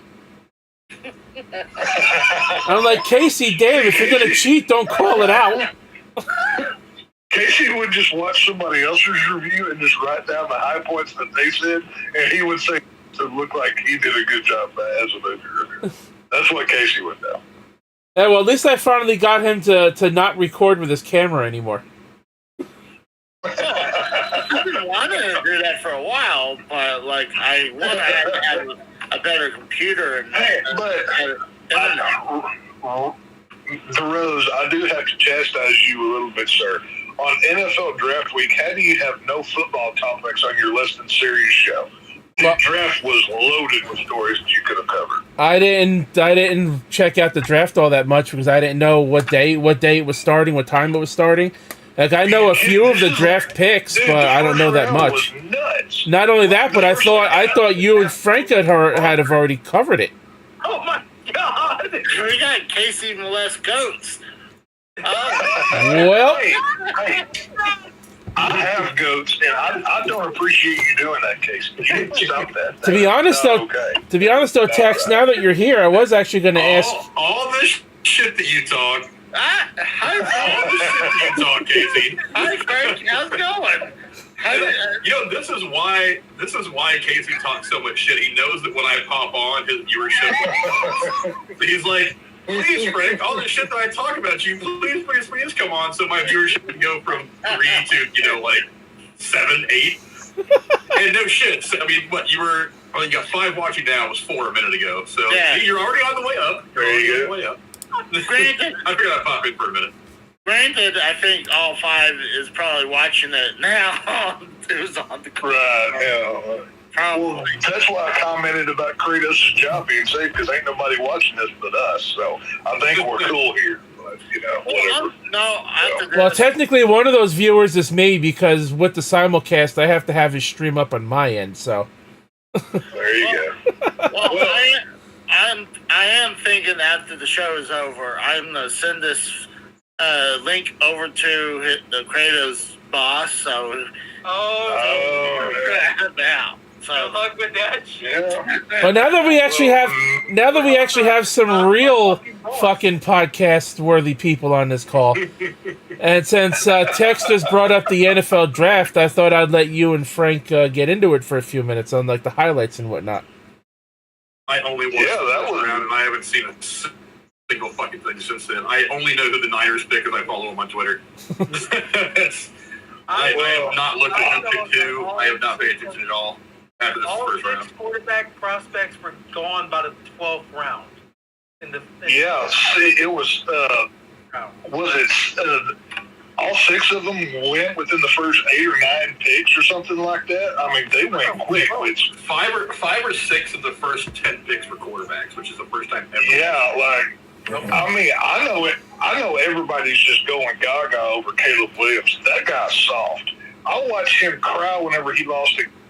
He set out the playoffs in his last year there at USC because he was going into the draft.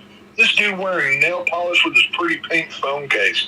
I don't think he's going to make it in the NFL. I think he's going to be a bust. I think Jaden Daniels out of LSU is going to be the best quarterback to come out of this draft. But that's just me. I had mentioned this earlier to Kratos and Casey right before I started my stream. But my new lady friend that I'm talking to in the midst of a budding relationship with, and we play Xbox every week. She actually knows Caleb Williams, and she had a music class with him last year. And she said she even told me that he was basically set in stone to be the number 1 draft pick, and he went to the Bears, from what I can tell, from what I've seen. This is also the guy that wanted ownership stake in whatever team that he went to.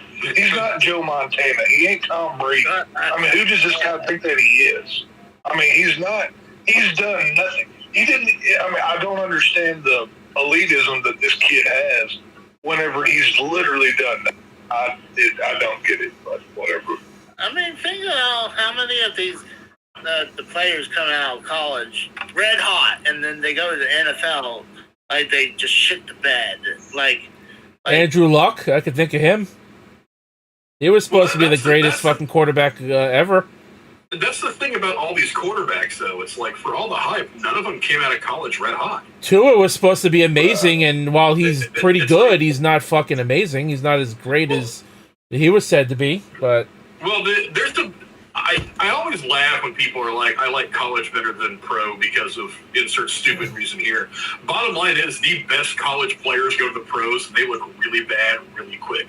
Because the pro game, and this is really kind of every sport, the pro game is so much faster, so much bigger, so much more tuned. It's a different game. You can be a great college player and go to the NFL, and that game just eats you up because it is different. It's not really about, well, I mean, talent's a big part of it, I'm not going to lie, but I mean, it's about mindset. I mean, look at Tom Brady. I mean, go to the Niners. Look at the fucking Brock Purdy. I mean, it's like, yeah, there are 100 other guys. I mean, the Brady 6 or the Brady 9, all the guys that were drafted before Brady, I mean, they made documentaries about all the guys who went before him and how they didn't do very well or didn't have the career that Brady had. There's so much. It's what system do you get into? Is it a system that fits who you are as a quarterback? Do you have a coach that's good at developing quarterbacks? Do you have a team that's going to wait for you the way that like the Packers waited for Aaron Rodgers for several years? Do you have? I mean, is it going to be that kind of? Do you have talent on the team already, or are you going to be drafted and be the only guy on the team that's worth their weight in dog shit? I mean, there's so much that goes into it.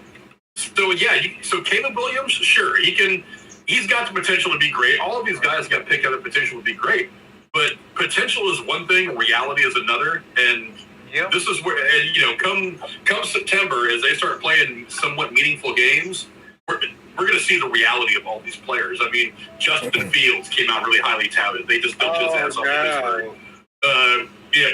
Trey. I don't think Trey Lance is a bust yet. He's far too young. He could still be something special. He's not far off.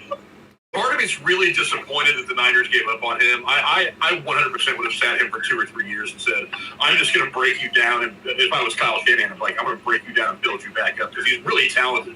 And I just think if they weren't in a position, they wanted to win now, which I get. They didn't want to develop anybody. But it's like you have a quarterback, but you stumbled into Brock Purdy. You still had Garoppolo, who was serviceable in your system.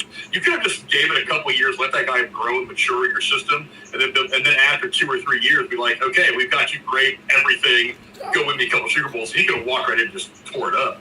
But, I mean, they felt compelled to rush him out there. Christ, he was 20 when he got drafted. Most guys were like 24, 25 when they come along. Yeah, it was like 20. Yeah, but we have a prime example, Frank, of the opposite of that. Look at what the Atlanta Falcons did this year. They went and gave Kirk Cousins a $100 million contract with his health record. Then they go and draft Penix Jr., which I think he's either 25 or 26. So let's say Kirk Cousins plays a couple seasons, stays healthy, whatever. They've invested all that capital into him, so that's going to be a huge salary cap hit. And by the time that Penix finally gets to start, he's going to be almost 30 years old. This is the dumbest thing they could have done with that first-round draft pick. They should have went and got somebody else in the first round. There will be another quarterback. I think they completely on that. I don't know. What do you think? Well, I don't get that either. The drafting Penix, I was like, he's a good quarterback, but I'm like, you just signed the guy to a $100 million deal. Yeah, it's dumb. And apparently they didn't even tell Kirk Cousins they were drafting him, so it's like... Okay, whatever. You're sending mixed messages to the guy who's got a $100 million check. It was such a big deal on the broadcast that they had to come out and say that he wasn't told till right just ahead of time. Like they had to say that on the broadcast, so he was calling somebody within the Falcons organization and hollering at somebody. But that's nuts to waste a pick when you have the Falcons are a good team. They've got a good core of running backs. If they had spent that first round pick, these elite linemen that were in this draft, and there were a lot of good ones, they really could have helped that running game that they had with that trio of running backs that they have with the Falcons. I don't understand that whatsoever. I also don't get the Niners first pick. I stayed up all night to see what the Niners were going to do, and I was like, you're picking late in the first. All the good offensive linemen, which is a big need for the Niners, are going to be gone. All the first round defensive backs are going to be gone. I'm like, what do you do with it? Part of it was just like trade out of the first round, get an extra second round pick, and go stack up on what you need. They drafted a wide receiver, and I'm like, we already have Ayuk and Debo. We still have Bell, who is, I think, potential star. We have Jawan Jennings, who could be a number 1 receiver on 4 or 5 NFL teams and a solid number 2 for almost everybody else. But he's like our third guy. It's like, and you're drafting a wide receiver. It's like you have the deepest wide receiver bench like in the NFL, and you're drafting a wide receiver. And then as soon as the first round was over, they were like, okay, we're not trading Debo or Ayuk. They're both going to stay. I'm like, then why?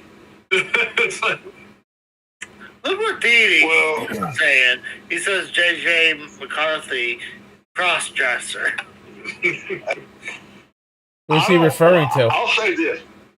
I don't know who is dressing these future NFL players, but they look like Easter eggs. Like every dude that got up on stage was wearing the brightest, most neon thing that they could get a hold of with the fakest looking gold, humongous chains. It looked like you could tow a truck with, and these gigantic sunglasses. It's like, are every one of them dressed by the same person?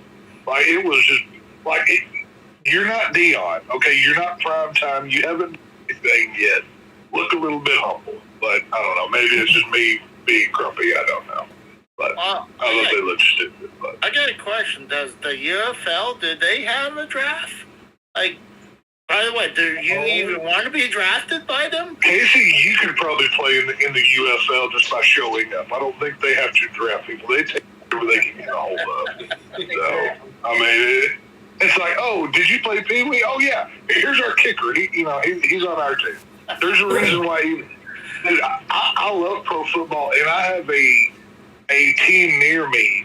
I don't worry about even watching them on television. I don't care. I can hear that call right now. Roger Goodell going up to the dais and saying, and with the last overall pick in the Who Gives a Fuck draft, the stupid team draft, Casey is wrong. Waterboy. Yeah, and he holds up the jersey where it's like, Waterboy. Hey, if the NFL has Mr. Irrelevant, what's the UFL's equivalent? Like, what is their Mr. Irrelevant? All the draft picks. But like, that's what I'm saying. Like,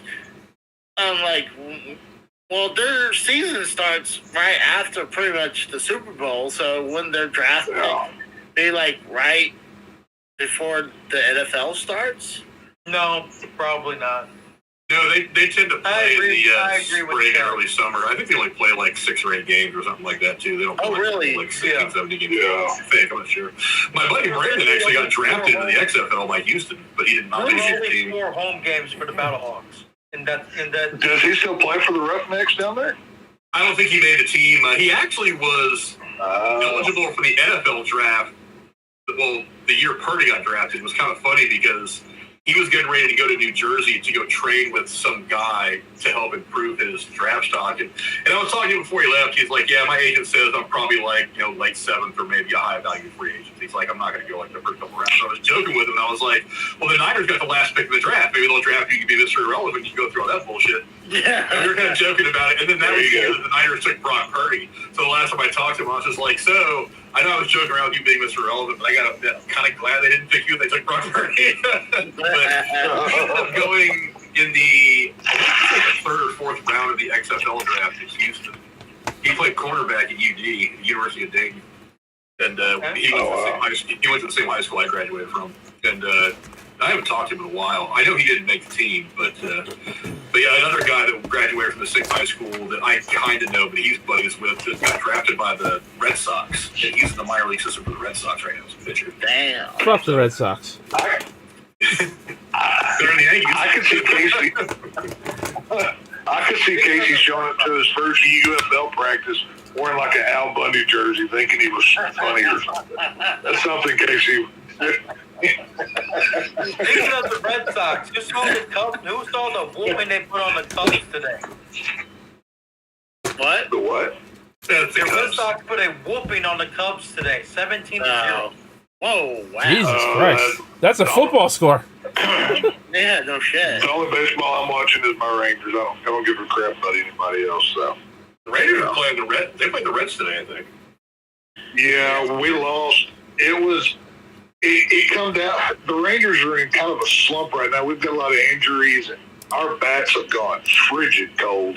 But they decided to wake up in the last inning, and they almost beat Cincinnati today. But Cincinnati put one on them, and they got the win today. So, but as the great Ron Washington said, that's the way baseball goes. So, can't win them all.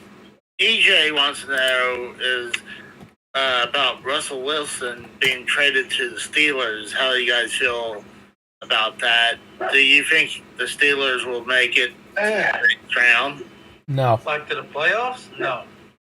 Playoffs is possible. I mean, that's one of the things about the Steelers is they're always in the playoff hunt. Are they serious contenders for a title? Oh, no. The Pittsburgh Steelers. Just because Russell Wilson is on the team, it might not make much of a difference. I mean, the one good thing Russell Wilson has going for him, he's married to Sierra, but that's it. No, the best thing that Russell Wilson had going for him was he had the genius who was Sean Payton behind him, making him relevant again. Now that he doesn't have that, I think he's going to go back to what he was in Seattle. But Frank is correct about Pittsburgh. Pittsburgh is a lot like Dallas. They're just good enough to get into the playoffs, but they're not going to get any further. They're just one of those teams. I think Dallas is better. I think if you just hated me those two rosters was like, who do you think is going to make it in the playoffs? I would say Dallas. I mean, despite the fact that Dallas tends to get into the playoffs and choke it away at some point, I still think just looking at the rosters, Dallas, I think, has a... Right now, I think Dak is probably a little better than Wilson. I think overall, in a career, Wilson's been better. I mean, Wilson's got a couple of Super Bowls. Oh, I would take Prescott over Wilson every time. That's not even a question. Even though Wilson has won a Super Bowl. You know, apples to apples, who they are right now, give me Dak Prescott every time. But that said, neither of them are elite quarterbacks, either now or whatever. But, you know, they're mid-pack. This is what they are. I mean, not every Super Bowl quarterback was elite quarterback. I definitely wouldn't put Eli Manning as an elite quarterback. His brother is, but not Eli. Just because. Well, some teams are. I mean, look at Manning brother who beat Tom Brady in a Super Bowl twice. You do realize that, right? You don't have to have. You don't have to have an elite quarterback to get to or win a Super Bowl. Look at the 49ers. I mean, I hate them. I absolutely can't stand their organization. I've always hated them. But I have to respect the system that the Shanahans have built where, I mean, they could, I mean, as Frank has joked about, hey, they could pull the janitor in to be a bus driver and probably win 10 games. That's because it's real. It's just, you know, when you build a system with as much talent around you as you have, you don't have to have a Troy Aikman or a Joe Montana. You can have an Eli Manning or a whatever. It helps to have a Troy Aikman or Joe Montana. It doesn't hurt if you've got a Hall of Famer, you know, behind center. But if you've got an elite offensive line, a defense that would, you know, could tear apart a Sherman tank with their bare hands, that does a lot of the work. And when you look at San Francisco, that defense is probably the scariest thing about that team, not the offense. But, you know. Oh, yeah. I remember when the Ravens, I think, did they win in 2000 or 2000? No, I guess it was 2000. Super Bowl 35. Yeah, it was like they didn't have a good offense at all. It was their defense that took the Super Bowl. They won that because Ray Lewis threatened to stab him. He threatened to stab them if they tried to beat him. That's the reason why they won that. They won for others. Stab. You know, he kept a shiv. I mean, the cameras really didn't catch it much, but if you look close inside of his cleats, he had a shiv waiting for whoever, you know, threw a flag on him. But, you know, he had one of those Bond shoes where the knife just comes out of the cleats. Yeah. He just stomped on the heel and a knife came out the toe of it. It was he had to go to Nike and get some special cleats made for it. You know, it was a whole thing. So, yeah. Hey, I mean, back then, before it was banned, they allowed you to have Steak-'em, so, I remember watching a Niner game one time, and Jim Burt, guy that used to play for the Giants for a long time, I think he finished his career in San Francisco. He had a game. He had taken a game off because he was injured or something like that, and they actually got him on camera on TV. He had like a white towel wrapped around this like spray can, and basically he was spraying like a lubricant on on defensive linemen's jerseys, so that as you try to make contact, it would slip off and you would lose traction. And it was funny because he's like doing it, and then he stops and he glances over, looks over the camera, and goes. I wonder if we can find that somewhere on YouTube. Well, I was watching that live, and I thought it was the funniest fucking thing. I was probably 14. I remember the Super Bowl when I remember back when the first Super Bowl win for the Broncos. It was the Broncos versus Kansas City, the playoff. And I think the controversy is saying that they did something. I think they lubed themselves up on the Broncos side where they couldn't tackle them or something like that. Like, maybe they sprayed himself down or something that they couldn't tackle him. But like, that's the first time I ever heard about cheating in football.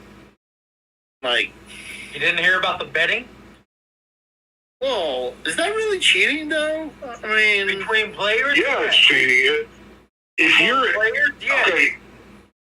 okay, Casey. I'm going to use a different sport here, but do you know who Shohei Ohtani is? no. He's a baseball player. Well, he recently got in trouble because now I'm going to use alleged here because a lot of this is never going to be proven, but he is probably the elite baseball player in Major League right now, and I think his assistant was on the hook for, was it $40 million or something like that, or $4 million? I can't remember what the number was, but they were betting on games, and I mean, just look at the whole Pete Rose situation. Mhm. If you're a player within a league and you're betting on those games, well, let's say you're betting on your games, right? Yeah. That's why point shaving is such a big deal, because if you bet $100,000 for your team to lose on Sunday and you pull the game,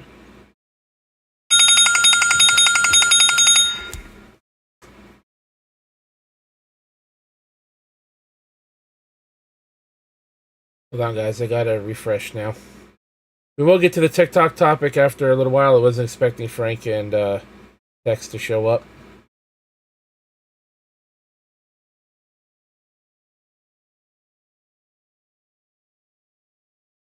but he did the exact same thing.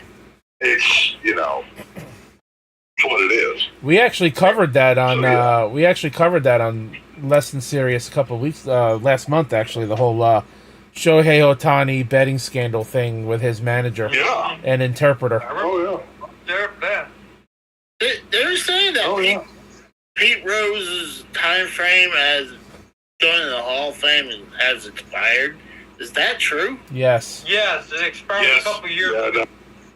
You'll never get in. No. Well, I mean, I think it's bullshit because, I guess I can see the reasons. I mean, the whole Black Sox scandal.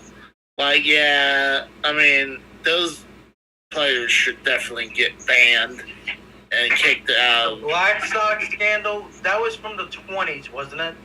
Yeah, Yeah. The Shoeless Joe, 1919. Shoeless Joe Jackson. yeah, Shoeless Joe. Even though Shoeless said that he had nothing to do with it. And that he was illiterate as well.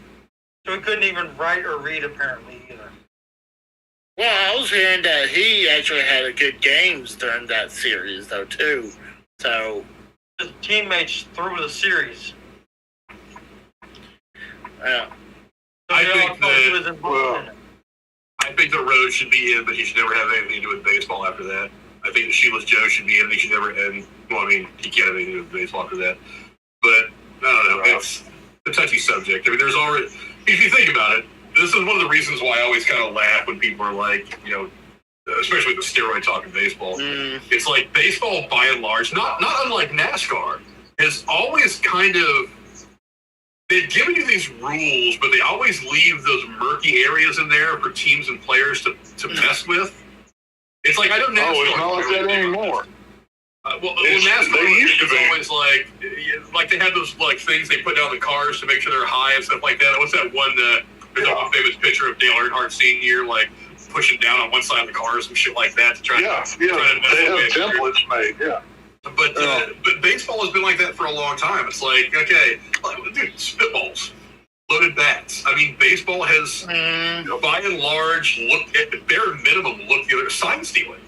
I mean, it's been a part of the game forever. I mean, since the first pitch was ever thrown.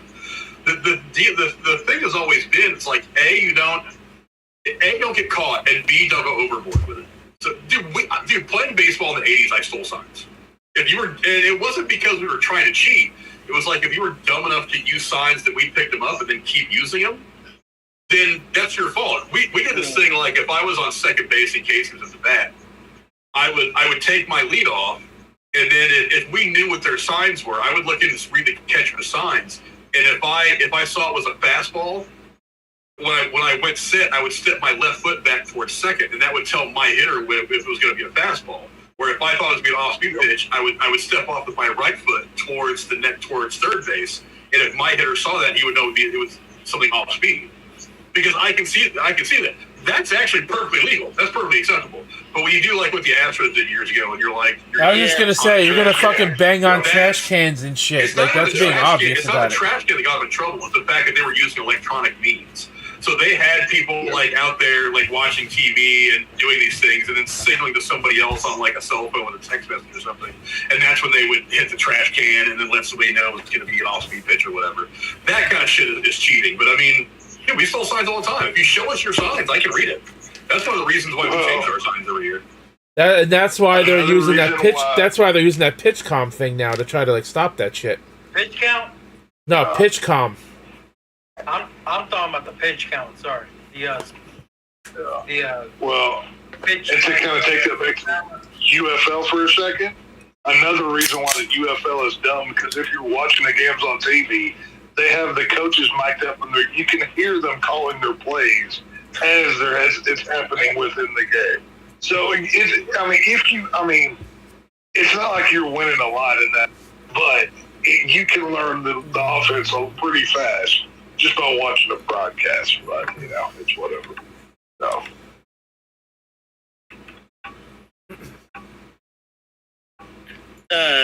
EJ's asking about if the Cowboys going to do good this year. I don't know.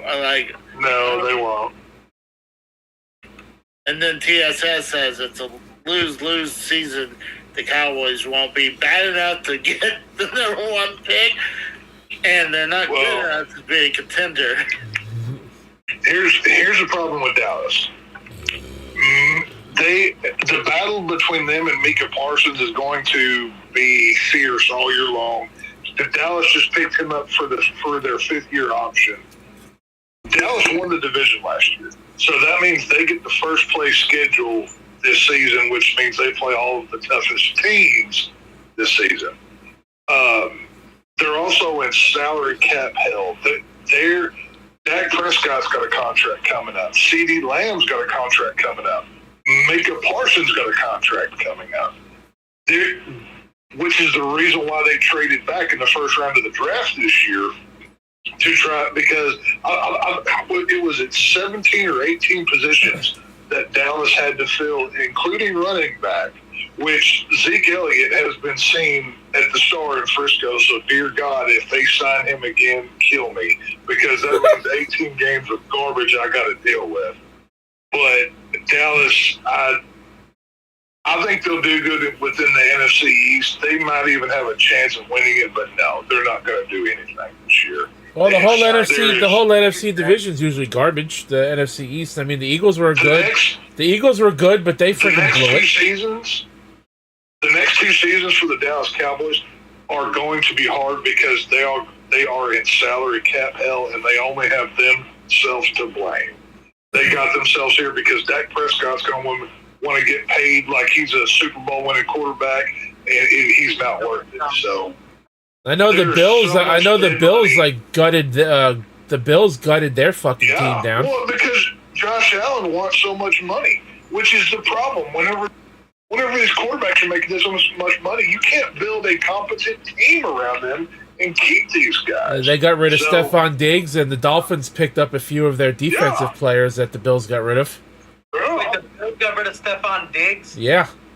That's why New England stayed on top forever. Brady kept on taking a cut every year, because he's like, well, if I want to get anyone to throw to, I'm going to have to take a lesser pay to get someone in here. Not only that, but you shouldn't be playing for money. You should be playing for the love of the game. You could make your fucking life's worth of money in 1 season or 2, tops. Oh, yeah. Well, unless you're a kicker, then you have to be there forever, because I think they only kickers need to be gotten rid of in football. I hate kickers. There's a reason. Within my fantasy league this year, I outlawed kickers. I hate them. I put in 2 flexes.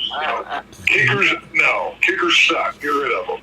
Go for 2 or come up with a new system. I don't care. But kickers suck. I don't like them. But Well, Are you adding I mean, quarterbacks to the choice as well in the league?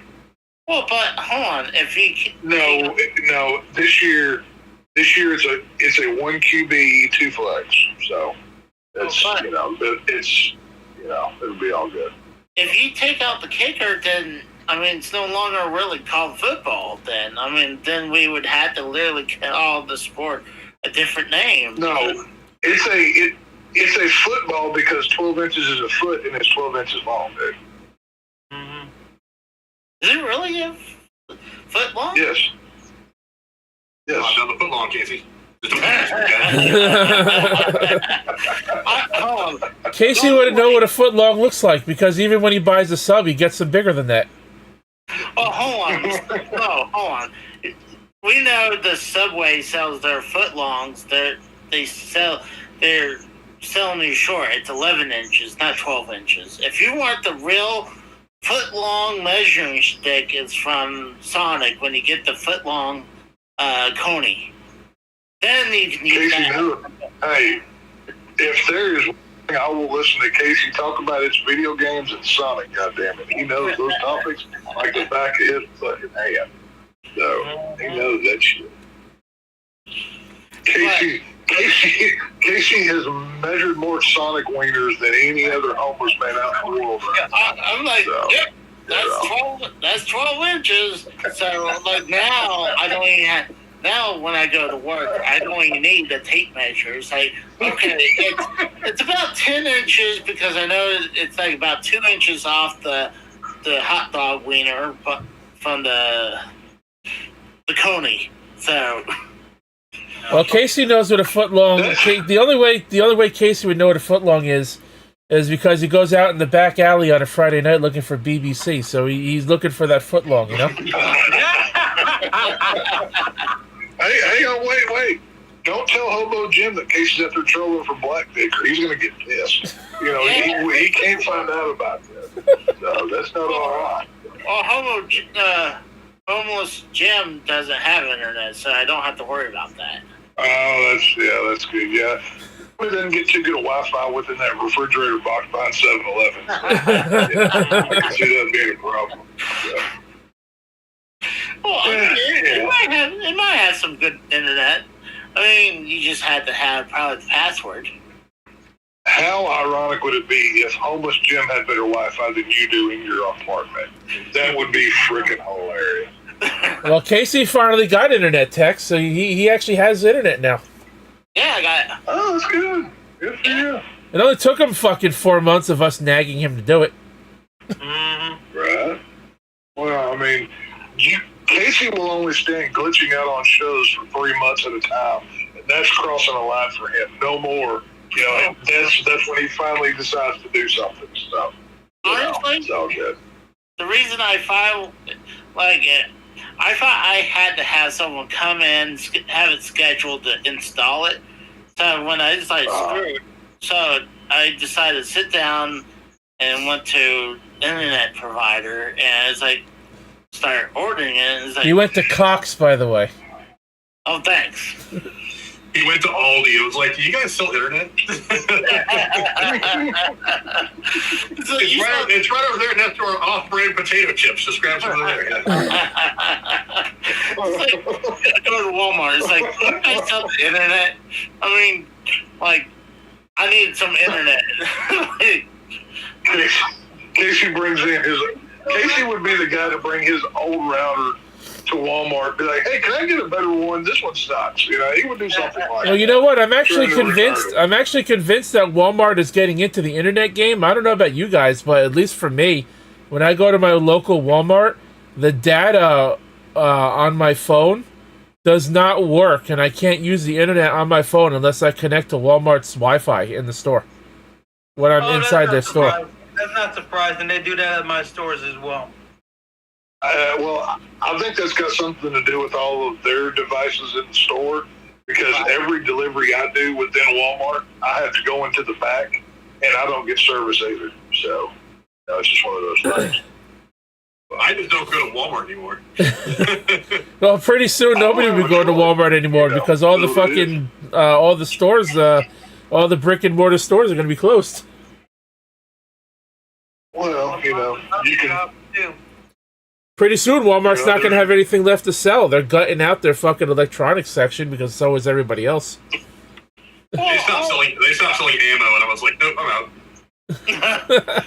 Your Walmart doesn't sell ammo? Not anymore. They still sell shotgun ammo. Some of the Walmarts in my area don't even sell guns. My Walmart never sold guns, period. The one in my house used to. I mean, they made the gun sections within Texas Walmarts larger. They actually closed them down to give them more space. So we're selling more guns out of Walmart now. And that's after that shooting happened at a Walmart a couple of years ago? Right. Good point. In Texas? I mean, the reason why my Walmarts don't sell guns anymore, 2 words, Ferguson riots. We'll say 2 words. 2 words why you should have a gun. Ferguson riot. That's what sounds good, boy. Exactly. And I'll admit this, I live about 2.5 miles away from the ground zero area where that all started. Like all the rioting starting in that area. I live about 2.5 miles away from that police station. Okay, now I gotta look at that up, so I'll... Or if you look this up, I will get off the stream right this fuck now. It's like we can start pinpointing. Kratos, I don't think you have to worry. Casey only goes to work, Sonic, in the video game store. He doesn't go outside that vicinity. I think you're fine. I'll figure out where he lives and drive to his apartment with my mother's home defense shotgun. Well, just ask J-Man. J-Man's been to his place. Well, I guess the old place. But, J-Man has a nose for finding out where Casey is and beating his ass. I'm sure he probably knows where that apartment is, my God. So. Oh, I'm sure. Well, last time he knocked Casey out, he shoved one of those Apple AirTags up his ass, so he just kind of licks his ass. Well, I mean, as far as I know, Casey told me he didn't move too far away from Broken Asshole where he used to live, so... Oh. That Walmart that's right by my house, there's been 2 high-profile shootings there. One of them just, not too long ago. National news. Really? Oh, yeah. They had the one, the guy... And I was there the day before. A friend of mine was actually there that morning. It happened in the evening. But the guy rolled in there, and I guess he had something against African Americans and shot a couple of black people, and it was eventually dealt with. And then the other one was one that happened several years ago, where the guy was walking around, I think with he had the barrel of a pellet gun sticking out of his bag or something like that, or he had a pellet gun for some reason. And somebody called the police saying, I could see the tip of a rifle coming out of this guy's bag, and a little concerned. So the police showed up, and I guess he tried to draw it on him, and he ended up getting shot and killed. And that ended up becoming if you're dumb enough to draw a pellet gun on cops, you deserve what you get. I'm sorry. I don't have sympathy for that. Here's something interesting about both these situations, though, is the town that is in is technically the next town over, even though it's like 5 minutes from my house, but it's technically the next town over. They fought putting a bus stop there for probably 15 years. Because they were like, we don't want the shitty people from Dayton to come around here and be shitty and make our area shitty. And as soon as because I have a good friend of my dad's was city council on the city council for that town for years, and he fought that shit tooth and nail. He was like, I will never ever vote to put a bus stop in front because there's like a big mall in that area and stuff like that. Jeremy knows where it's at if you want to talk to Jeremy about it, but because I don't want to dox myself too much. But yeah, Casey will try to find your address, Frank. He fought that for years, and then when he left city council, they eventually passed it to where they put a bus stop there. So now the RTA that runs from all over Dayton to that area. There was a bus stop because there's also a major university right there, but it's just on the other side of the highway, so it's not like right there. It's on the other side of the highway. But they finally put a bus stop right there between the mall and the shopping center where Walmart is, which is right across the street. And almost literally as soon as that bus stop went active, they started theft in that area went up, violent crime in the area went up, and it was. I think 6 months after they put the bus stop in there is when the first shooting happened. The guy with the pellet gun. And both that guy with the pellet gun and the guy who just rolled up there because he had something against black people and wanted to shoot black people at the Walmart in that town. Both those guys came from Dayton. And it's just like, I mean, there's the stats for you, kid. One question. Was the guy with the pellet gun black and the cop shot him, or what? I don't remember if the guy with the pellet gun was. Yeah, you know what? He was. Because does it really matter if you're pulling a pellet gun on cops? You could be purple, for Christ's sake. I mean, does it really matter at that point? That's one of the reasons why it made national news, because they were talking about filing like federal charges against the cop that did it, and they ended up not filing anything. And they had one of those die-ins at that Walmart where a bunch of people, they just went up there, smeared like red paint all over their shirt, and fell over in the parking lot or in front of the store and acted like they were dead. It was just like, you guys look like you're throwing an absolute temper tantrum with what you're doing. You're not really accomplishing anything. So just go home. That's as bad as those people that glue themselves to stuff. That's on the same level of stupid. Hold on. No, I think that's brilliant. And next time there's a shooting, I'm gonna go and do that. Like go to the shooting site. Well, and Casey, just notice ahead of time. If we're ever hanging out in person, and a shooting happens, I am installing Operation Human Shielding, and I'm doing my best Captain America impression with this badass. If you guys are hanging out in person and a shooting happens, Tex, you're probably the reason for it. Like I said, I'm gonna be pulled. You will be the blunt instrument that I push into the bad guy as I unload my magazine in his computer. But it's whatever. We need like a picture of like a Photoshop of maybe like Captain America using me as throwing me across the killing people. That'd be hilarious. I don't think he means to throw you. He means to use you as an actual shield, and then while he unloads Yeah, Casey, you'd be a meat shield. Whatever keeps me alive, and I'm willing to do. If I have to throw him or use him as a shield, I'm fine with it. It doesn't bother me. That's gonna be a tough throw. But doesn't He's like, bother the fuck out of me. That throw's gonna probably go about 2 inches. But isn't some of these big Walmarts, like in the bad areas, don't have PlayStations inside them? Like, or at least bad areas, maybe. There isn't a single substation for police in my area inside of a damn Walmart. Not a one. I'm in the vicinity of 3 different Walmarts I try to stay out of areas where white people are the minority, but I just find that is most healthy to my life's sake. But you do what you can. But, I generally avoid areas where I feel like I have to carry my gun. Because there's some areas where I'm like, I'm not going there unless I'm armed. I don't really give a shit who cares or who says or shouldn't.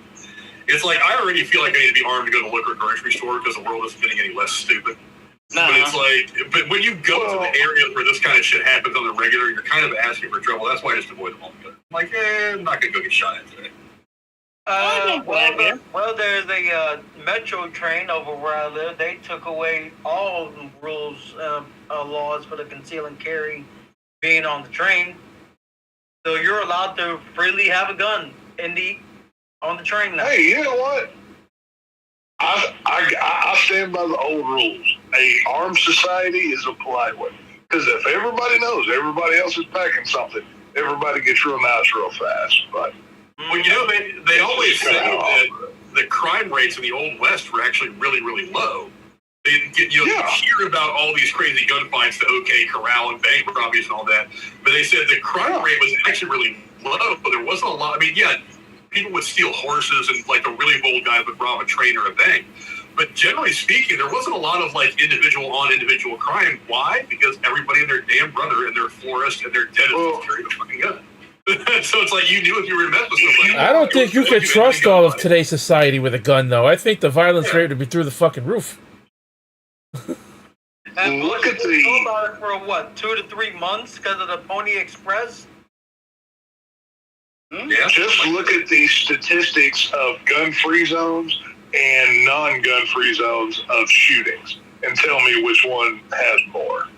That's all you really got to do. If you ever put up a sign that says gun-free zone, you're asking for trouble. I mean, let's be honest. That's going to be the one place where I roll in there, like that one picture that Drew had on Derail one time, where the guy walks in the subway with a fucking rocket launcher on his back. That's going to be the one time that I pull some shit like that. I'll be like, oh, no gun zone, huh? That's rolling up with a boomstick. Like, go ahead and say something. Well, see, any place that I go, any place that I walk into is automatically a gun zone because I'm packing wherever I go. That's just the way that it is. So you can have 50 signs up, but heck with your rules. I'm going to do what I want. But if I'm ever in Texas, if I ever go to Texas, I'm definitely going to be packing some heat, like Cleveland Brown. Hey, show. If you a truck full of rednecks. If you ever come down here, my friend, I'm handing you a cowboy hat, a shot of whiskey, putting a dip in your lip, and handing you a pistol, buddy. All right, that's the first thing that's happening when you get there. They have that at McDonald's. I shot a rifle before at 9. That was years ago, though. I shot at least one rifle. My biological father at the time. I don't think he still has all those guns yet. I'm pretty good with a zapper. I'm probably a zapper, really? Yeah, so I'm probably good with guns. So my mother has a Smith & Wesson, dude. Fuck your zapper. I'm just saying. I don't see Smith & Wesson handgun. I don't see Casey shooting anything worse than a Nerf gun, but that's just the impression that I get. Casey, my own uncle bought my mother a shotgun for her birthday because of how dangerous my neighborhood has gotten. Casey would buy a 380 and he would think he was Dirty Harry. He would show that off like he was just King Dick around here. You know what I mean? No, let's be real. He wouldn't buy a gun. He'd need that to buy another wrestling belt. Yeah. He was like, "Don't mess with me. I'm a heavyweight champion." He'd say something like that. I don't know. That's right. Yeah, I think Casey is one of those burners. You know what those are, Tex? Have you seen those? What's it? Could you repeat that? I'm sorry. The burners. Have you heard about these? Oh, I think so. They're basically guns, but they shoot pepper balls. They shoot. Yeah. And they have these. They have shoot. And I actually really. They like have the different cartridges. Yeah, I've seen that. Yeah. And yeah, basically, what you do instead of like jamming the mag in there, you screw in the CO2 cartridge. And it doesn't actually puncture the cartridge until the first time you pull the trigger, so you don't have to worry about the cartridge leaking out over time. And you can actually load the magazine with, I think it holds like 6 pepper balls, and it comes with a magazine for pepper balls, like regular, they're non-lethal, like marbles or something like that, and then like rubber ones, I think, and then some practice ones, it says. But the burners are like, I think they're something like $350 a piece, or maybe $300. It comes with like a kit and a bunch of other. Dude, they're totally worth it though. I mean, because they're non-lethal, so you don't have a permit to carry them, and they will get you out of. Now, if you're in a gunfight, it's not going to help much. But if you just need to get away, defend somebody that's just trying to fuck with you that doesn't have a gun, that right there, that's not a bad way to do things. I could see like non-lethal security carrying something like that, but anything beyond that, I wouldn't recommend, but whatever. If you don't want to get a gun because it's a big responsibility and it scares you, or if you can't get a gun, a burn is a good way to go. It's like I wouldn't mind having something like that, like for my stepdaughter to tuck under her pillow at night in case we're not. Believe it or not, I actually just delivered a box full of bullets from while working today. It was actually very fucked up. How many rounds? The box, it was like 2 boxes. Yeah, what caliber? I didn't see the caliber size, but it was like 500 rounds in 2 different boxes. Ooh. Yeah, but that's not like a lot. I mean, I worked for FedEx. This was a blast for me. And plus, the box was busted open because the loaders are shit. Most times when we're out target practicing, we'll go through between 500 and 1,000 rounds just target practicing. That's not a lot.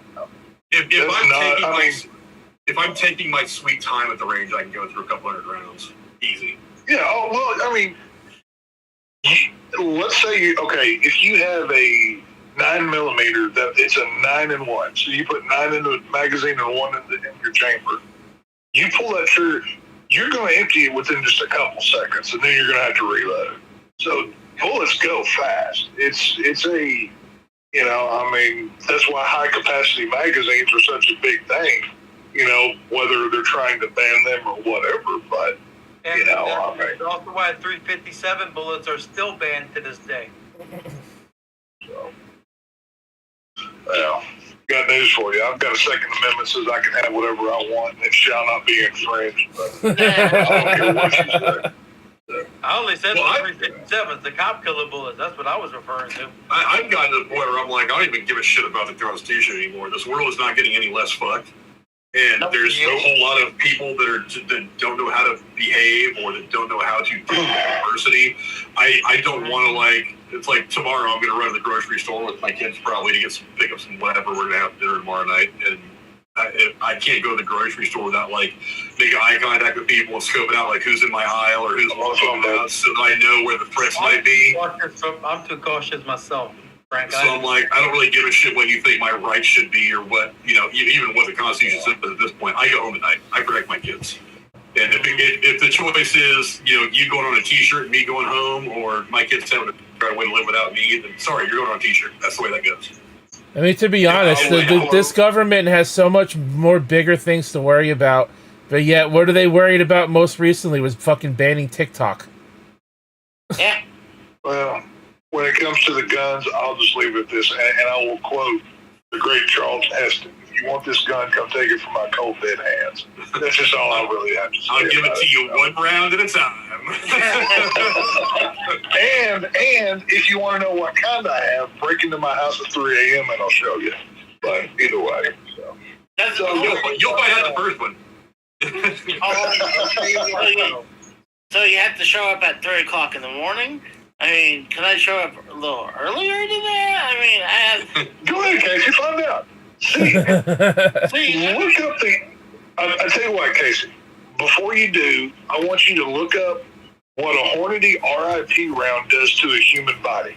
If you're okay with that happening first, then you come on right in. It's all good. Well, I mean, he said 3 o'clock, so... I was actually just talking to a customer today about the RIP round. So there's a different round out now that I want to get. Dude, that is my favorite round. I carry that in every pistol that I carry. You can blow, oh my God. The exit wound on that thing is fantastic. It destroys whatever it touches. I love it. I'm trying to find that other round that I want. What was that one Desert Eagle that had the bullets the size of, with enough velocity to take down a rhino? What was that bullet and handgun called? That handgun? That had to be the Eagle. Yeah, that had to be the Desert Eagle. No, but it was a specific type of bullet that had to go in it. This one YouTube couple went. Oh, I don't know. Try to see if they could stop a bullet with that same handgun with a fucking dictionary, point blank.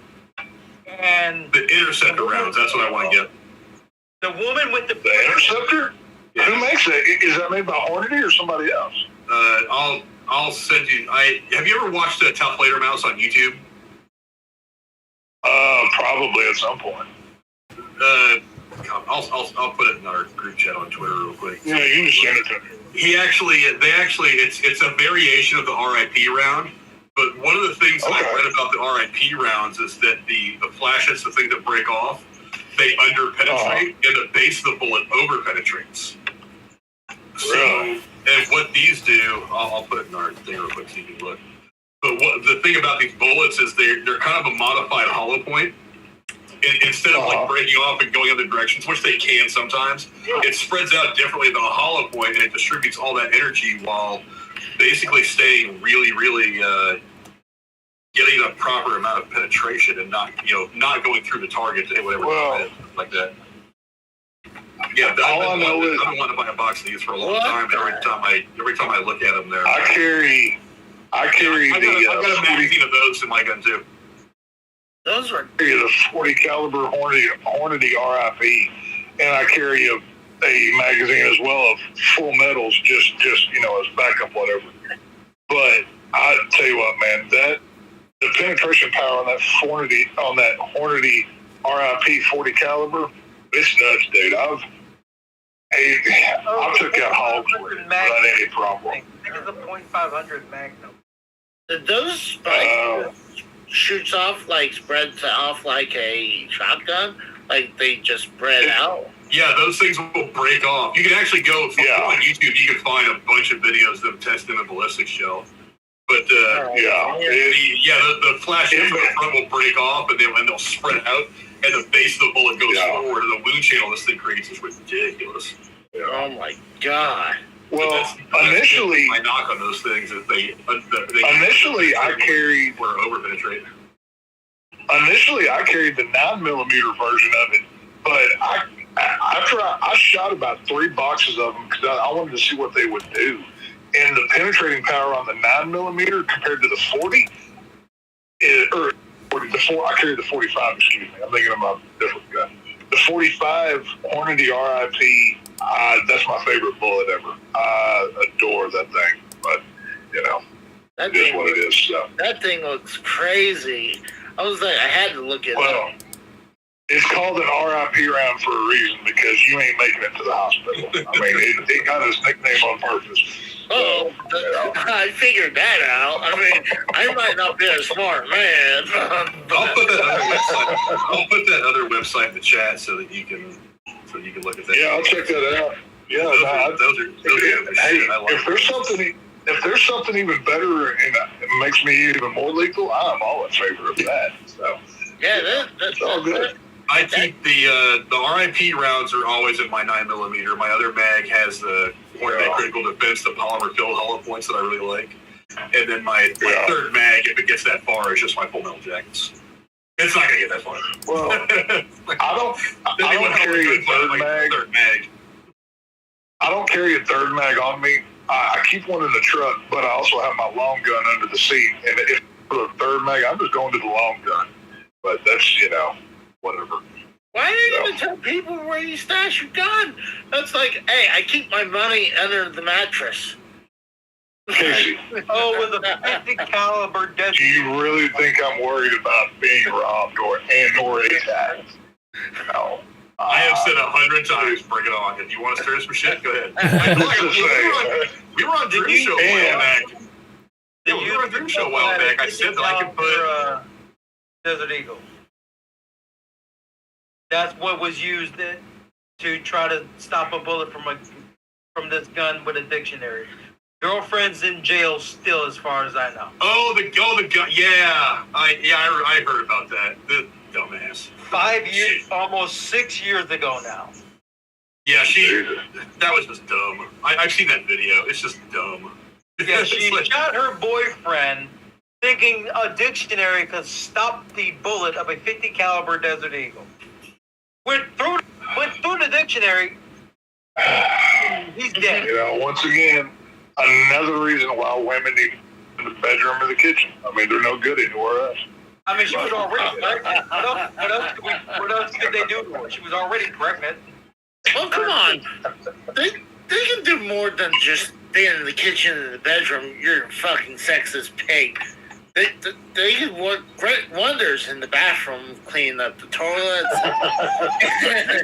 The guy who got extremely happy. You guys trying to piss my friend off, Casey? God damn it! I really hope she ain't watching this. This is coming from the guy who got extremely happy over the word clitoris. But it's because Kratos.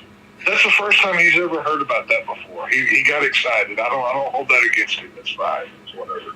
Somebody said you finally found the clitoris earlier, Casey. How'd that go for you? I found the clitoris. Like, here's my question: was it a human clitoris?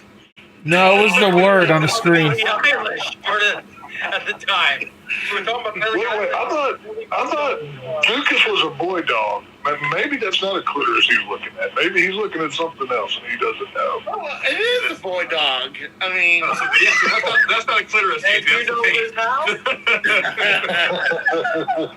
I'm pretty sure when I see the red lipstick go out of him, that's not a clitoris. That's...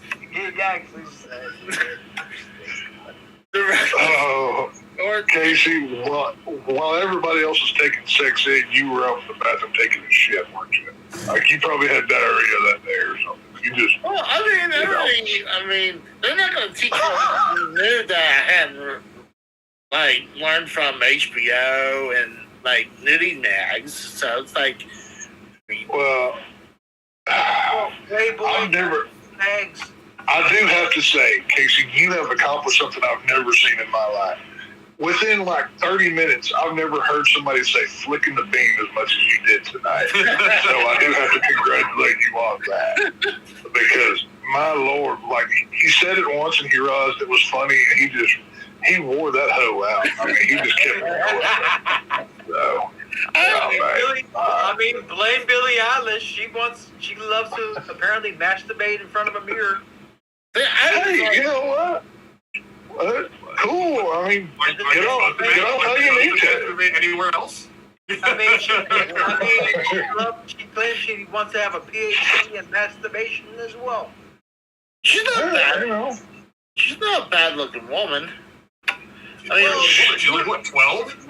No, she's 22 with like watermelon-sized tits. Okay, who is? I don't know who Billie. Is she an actress? I've never seen her. She's a musician. She's one of those singers that nobody over the age of 21 listens to.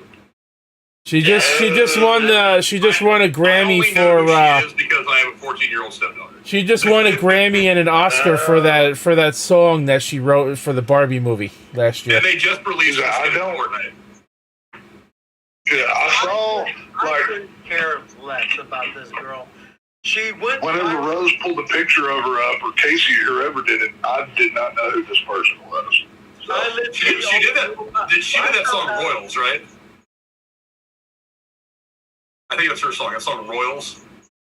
I have no idea if you're asking me. I don't remember. I don't remember if the article I was reading from mentioned the name of the song, but they mentioned the song that it won 2 awards, and it was in the Barbie movie.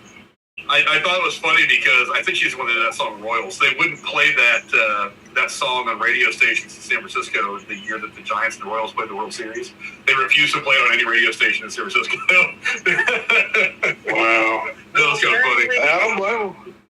I mean, personally, I found out about her through a viral post on Snapchat, of all places, because she went viral for someone saying like she had big tits when she was still 17.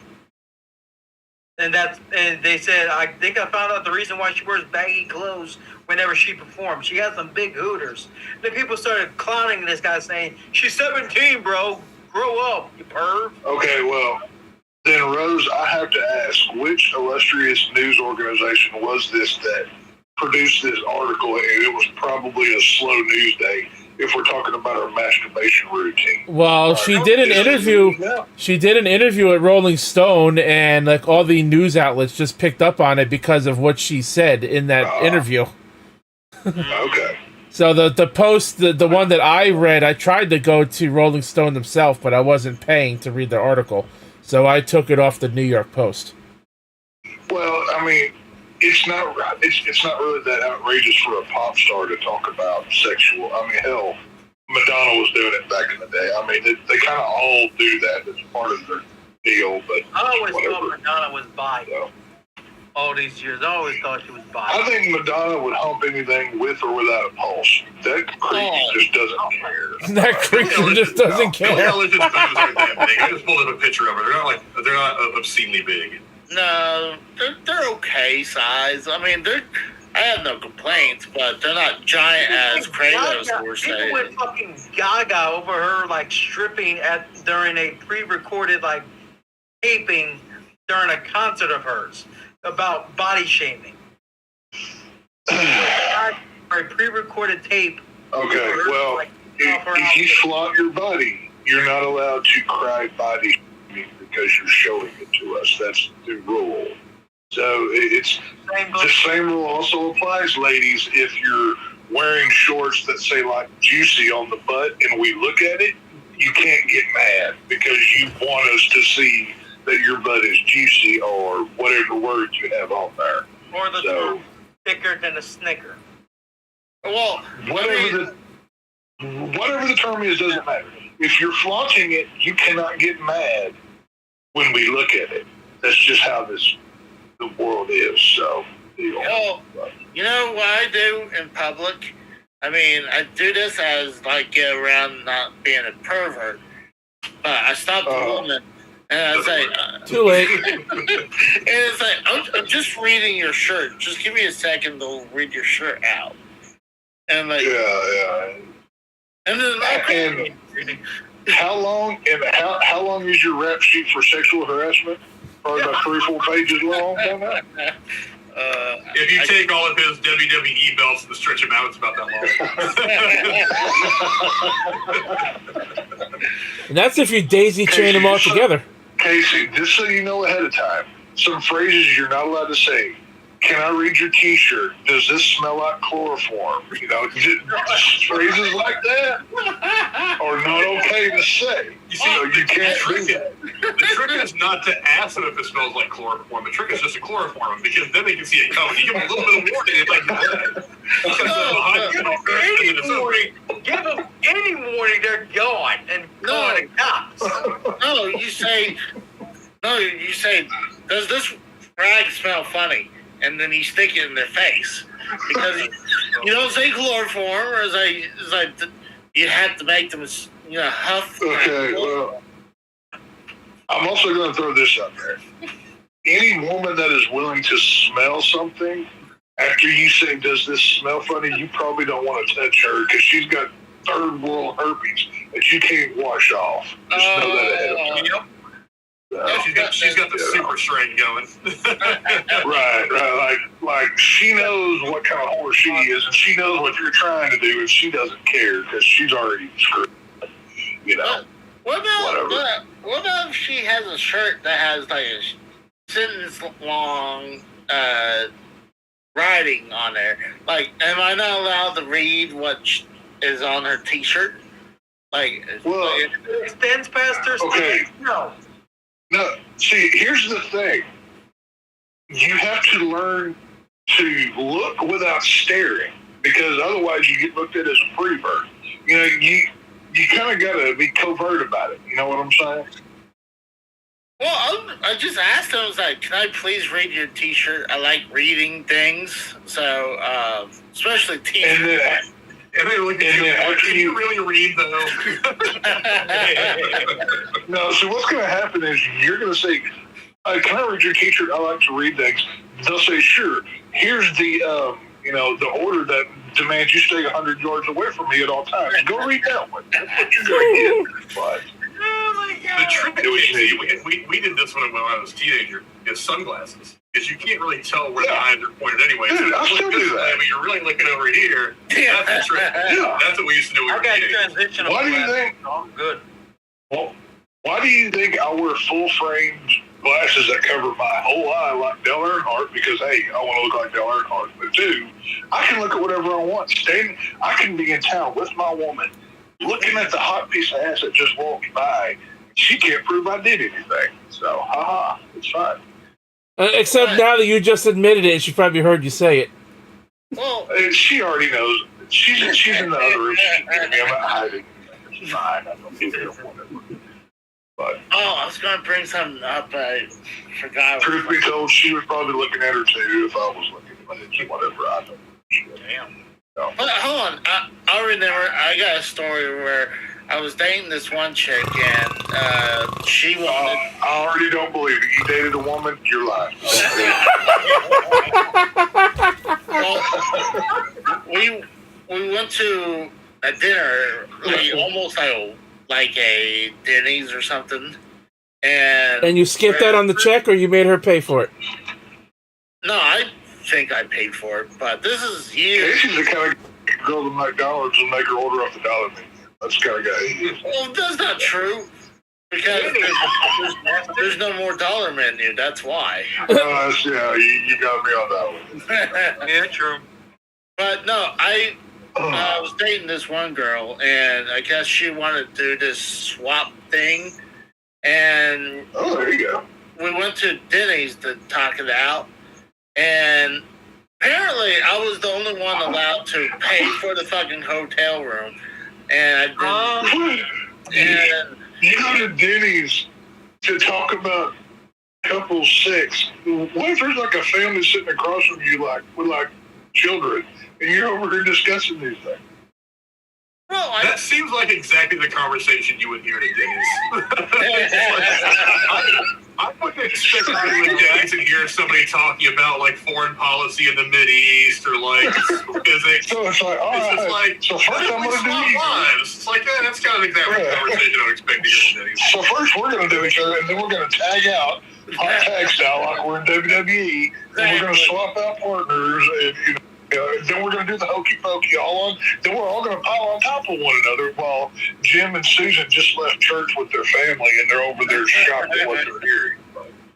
Fuck them. But here's the thing. That's what you get at Denny's. But when I have one thing to ask, Casey, before you finish.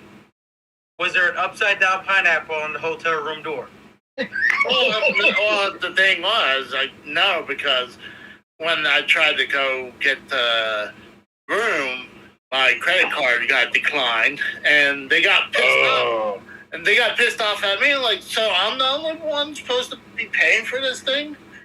And so, but apparently during the dinner, like, because we figured, hey, this whole swapping thing's happening, so I checked out the woman, and I guess she told my girlfriend that I was googly eyeing her, like we're supposed to hook up, like. So hang on, wait. You're gonna have group sex with people, but they make you pay for everything, so they're cheap, and you can't ogle the woman that you're about to be inside of. Yeah, you gotta find better. You gotta find better people to do this thing with. Wait, Casey, I'm confused here. You're only mentioning women. Was there another guy involved? I mean, if you're swapping girlfriends, then who was your girlfriend getting a bang? They were all guys. It's just two over dresses. yeah, there was another dude. So I guess I don't know the whole situation. And why the hell would you let your girlfriend fuck another guy willingly? No, Casey, I've been in situations like that before. You never go into that situation without every detail planned out ahead of time. You don't just, we'll figure it out when we get there kind of Well, thing. that's why we had the dinner. We were talking it out, and then it just didn't work out because of that. And but that was the worst thing I ever experienced during dinner. I remember one time it was me, my wife, and it was either our anniversary dinner or could have been Valentine's dinner.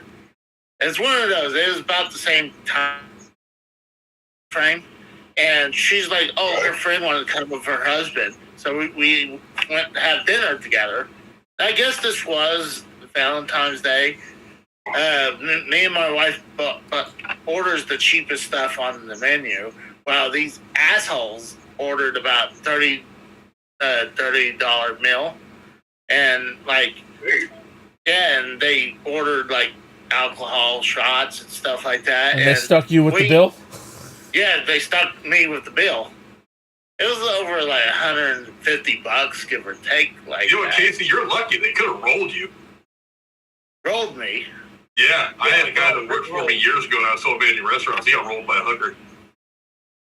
He met some chick at a bar, and this is the only look. I've known about hookers doing this, as far back as I have memories. I've heard about it. I've never actually known anybody that got rolled until this dude. This guy used to work for me a long time ago. He didn't show up to work for a week. We were like, well, fucking A. It's like, yeah, I'm probably gonna fire him, but I'm like, yeah, is this guy dead? I mean, he was pretty good about coming to work. But I was just like, what the hell? It turns out he showed up he had actually been in the hospital because he had met some girl at a bar. They decided to go back to some scutty hotel somewhere by the bar. And while they were there, at some point, somebody else just rolled into the hotel room, knocked him out, took his shoes, his money, his cell phone, and, gave him a really bad concussion, a head wound. He was in the hospital for I guess somebody came in to clean the room or whatever, found him laying on the fucking ground, and he was in the hospital for 4 days. God damn. I was like, dude, you got rolled by a fucking hooker? I think Casey might get rolled by a hooker, but it might go differently. He'd be, at the bar where they're doing his thing, whatever, Then he gets back to the hotel, right? They get naked, and she has a bigger dick than he does. And that's how he gets like, oh my God, By the way, for me being single, I do need you guys' best pickup line so I could, go to the bar. So hang on. I can answer for the class. Just, hey, I'm Casey. Want to fuck? That's all you gotta say. If they get told no, you go to the next one. It's a numbers game. Eventually, one of them's gonna say yes. That's all you need to do. Blatantly lie. Walk up to him and say, "I have money. You suck dick." Yeah, or that, yeah. oh yeah, I got money. You could also say this. Hey, I'm Casey. Let's 68. You blow me, and I'll owe you one. Oh, Casey, for you, I would say play the pity game. Be like, I'm horrible. I'm blah blah blah. Just make yourself sound pitiful. Just play on their pity. It might work. You never know with some of these women. Like, it might empower them to be like, oh, I'm doing him a favor, and you might get laid that night. You never know, dude. You just walk up to him and look at me. Just help me get one off. I got a question, Jess. Do I need to carry my wife's urn with me? Would that help? God. Probably not. That'd be a little creepy.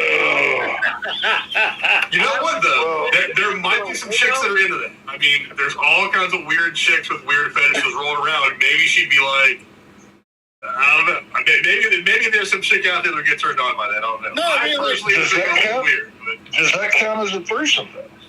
Because technically that's human remains. No. Just like, It doesn't count because the insides of his wife are. well, no, okay. I guess, obviously she's an do you have to include the ashes within penetration? Like, how far do you, like, what constitutes sex with ashes? Do you, I don't know. I'm sure Casey. I'm sure Casey's already blown a few loads in that urn already. Hey, and you know what? The urn was his steel, but the outside is really sticky. I'm willing to bet. Hey, you know what? That was his late beloved. He can do whatever it's all in love. It's fine if he does that. No judgment here. It's cool. I don't know, whatever. Drew, on that note, guys, I'm gonna bounce out of here. I've been up since 6:30 and I worked about a 12-hour day today, so I'm gonna go to bed. See, Good night, Frank. Thanks for being on. Hey, what are we reviewing Tuesday? I don't even remember. oh, I'm gonna take another shot at Real Genius. For some reason, every time I try to schedule that, when it something happens and like shows or whatever, You I do know know I'm still set up for it, but you do know that's not on Tubi anymore, right? it doesn't matter to me. I've got it on. I don't know. Okay, well, I was telling you because Come on, Casey. You need to update that goddamn screenshot and show Frank some goddamn respect. Put respect on my name, damn it. It's subs now, dude. actually just broke 600 though. But no, I was just saying, hey, do you want to promote your stuff? So that's why I brought up your channel. We're doing, like I said, we're doing hopefully Real Genius. I don't know. I'll figure it out tomorrow. I'm way too tired to even think about it right now. And I think it's supposed to be, I think Critters is coming up, but I want to make sure that's a night where Dr. Nick can join us, because I know he was really excited about jumping on that one. So I haven't figured out what that's going to be. But I'll think of something for next week. I'll work on it tomorrow. Right now, I don't want to put any brain power into it. But yeah, come by and hang out. Watch us review movies and talk shit. All right. Thanks, Frank. Catch you guys later on. See you Tuesday. Good night, Frank. Everybody. Thanks for being on. So See, Casey just keeps that. No, Casey just keeps that old screenshot up to make himself feel better about how many subscribers he has now. You're like, oh yeah, Frank's only got 400. So he can subvert the truth and just lie about how successful he is. But it's bullshit. But by the way, Casey, does your wife's urn resemble Undertaker's? Oh my god. Oh, it is an urn. I Does mean, it look like the Undertaker's urn from America used to walk around with? No. I'm surprised as big of a wrestling mark as you are, you don't have an Undertaker urn with the symbol logo on it with your wife's ashes in there. I could see you doing Oh, she would haunt me if I would have done that. You saying she hated? You saying she hated wrestling? She would watch wrestling if it's something, but she wasn't into it. Like, she was a huge football fan, but she would haunt me if I would have done that. But that was horrible, Rose. That was disgusting what you said about you're despicable. Now, is it really any worse than you're flicking the bean comments for 45 minutes at the beginning of the show? Yeah, because, I mean, it's a live person. I'm not talking about having sex with a dead person. You're not having sex with a dead person, though. I'm just saying you blew loads in the urn. That's all I'm saying. Oh, God. And speaking of which, it's just ashes. It's not like you're committing necrophilia. Oh, my God. You guys are horrible. I mean, we know you. I mean, we know you're the one who put her in the oven, and that's how you got those ashes in the first place. Oh, my God.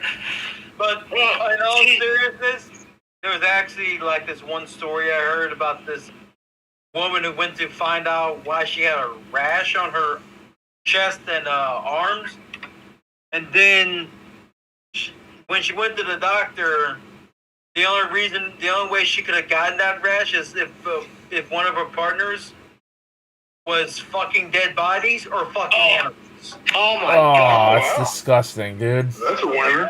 So she looked up her last boyfriend's name. Guess where he worked? Guess what his job was? He was a mortician? Working at a funeral. A mortician. Oh, God. And I'm like, how did you not know this was going to happen? Based on the fact that he works on dead bodies for a living. That's disgusting, dude. Yeah, that's like, for me, I'm like, that's when, like, you know, when they're going to take you in the morgue and you're on that slab naked. Like, yeah, usually they only show you from maybe the chest up with where they went in and did the autopsy, but like, I don't want them to like, ooh, let's sneak a peek and check out his dick. You know? This dude was... Casey, wait. Hang on a minute, hang on. You're dead. You are gone. Are you really worried about somebody taking a look at your pecker? You're really worried about that? Well, yeah, because and we wonder why there's not a lot of female morticians in this country, much less the world. Oh, I don't know if that's necessarily true. I've never seen this. I've never seen this statistic of male to female ratio of people who work in. Now I know people who own homes and they're both genders that work there, but I don't know statistics of whatever. But I just got a feeling if you're dead, like let's say best case scenario, you're in heaven. You made it, right? yeah. Are you really going to be in heaven and be like, oh, I hope that, I hope the people that work at the douchebag funeral home aren't taking a look at my pecker right now. Are you really worried about that? Yeah, because maybe my dick is not like that full staff, so it wouldn't help. Oh, okay. So you're worried about not presenting well. Maybe it's cold in that room. This is what you're worried about. Well, you gotta remember it. Honey's already cold. Well, Right. That's what I'm saying. Well, if rigor mortis has been set in, wouldn't it be hard? Wouldn't he be hard anyway? Well, just to say, isn't that called angel lust, where you get hard or something? Isn't that the term or something? I can't remember the exact term for it. But it's something like that. I just need someone to do me a favor when I die. At least, bring a penis pump and make my dick look bigger before. God. Just take a bunch of Blue Chew 30 minutes before you die or something. You'll be fine. or just put a bunch of socks in the pants of the suit you're wearing for your funeral. Well, here's the thing. Yeah. Well, the thing is, like socks, like they're gonna have my underwear off. So I was thinking, They like, dress you up in a suit for the week. yeah. Nobody will know the difference. Wait. I just realized Casey is the George Costanza of us. He's the I was in the pool because the girl saw him changing out of the swimming trunks at the wrong time. Yeah, Casey is George Costanza. This is who he is. This makes a lot of sense, actually. Yeah, because I'm a grower, not a shower. So I mean, You sure you're a grower? I don't know. That's gonna be funny. That's a clip and a half. no, I mean, I'm not gonna say, hey, I'm not gonna say like I'm Tommy, where I have a 12-inch dick when I don't. Tommy wishes he was able to see 12 inches past his stomach. Hey, guys. Real men only worry about the size of their own. We pretend to know whether a guy has one. That's the proper man law here. Just know that ahead of time. I find that very gay to worry about, what's blah, blah, blah size. Like, who gives a shit? I don't fucking want to know the size of someone else's dick. There you go. See, Rose has it properly here. In fact, I always thought it was weird when my brother would tell his girlfriends to have a bigger dick than him. You want to repeat that? What? I don't think I need to repeat that. Yes, I agree, Chris. Casey's favorite thing in a woman is the size of her penis. So yeah, Casey believes that shit. You know?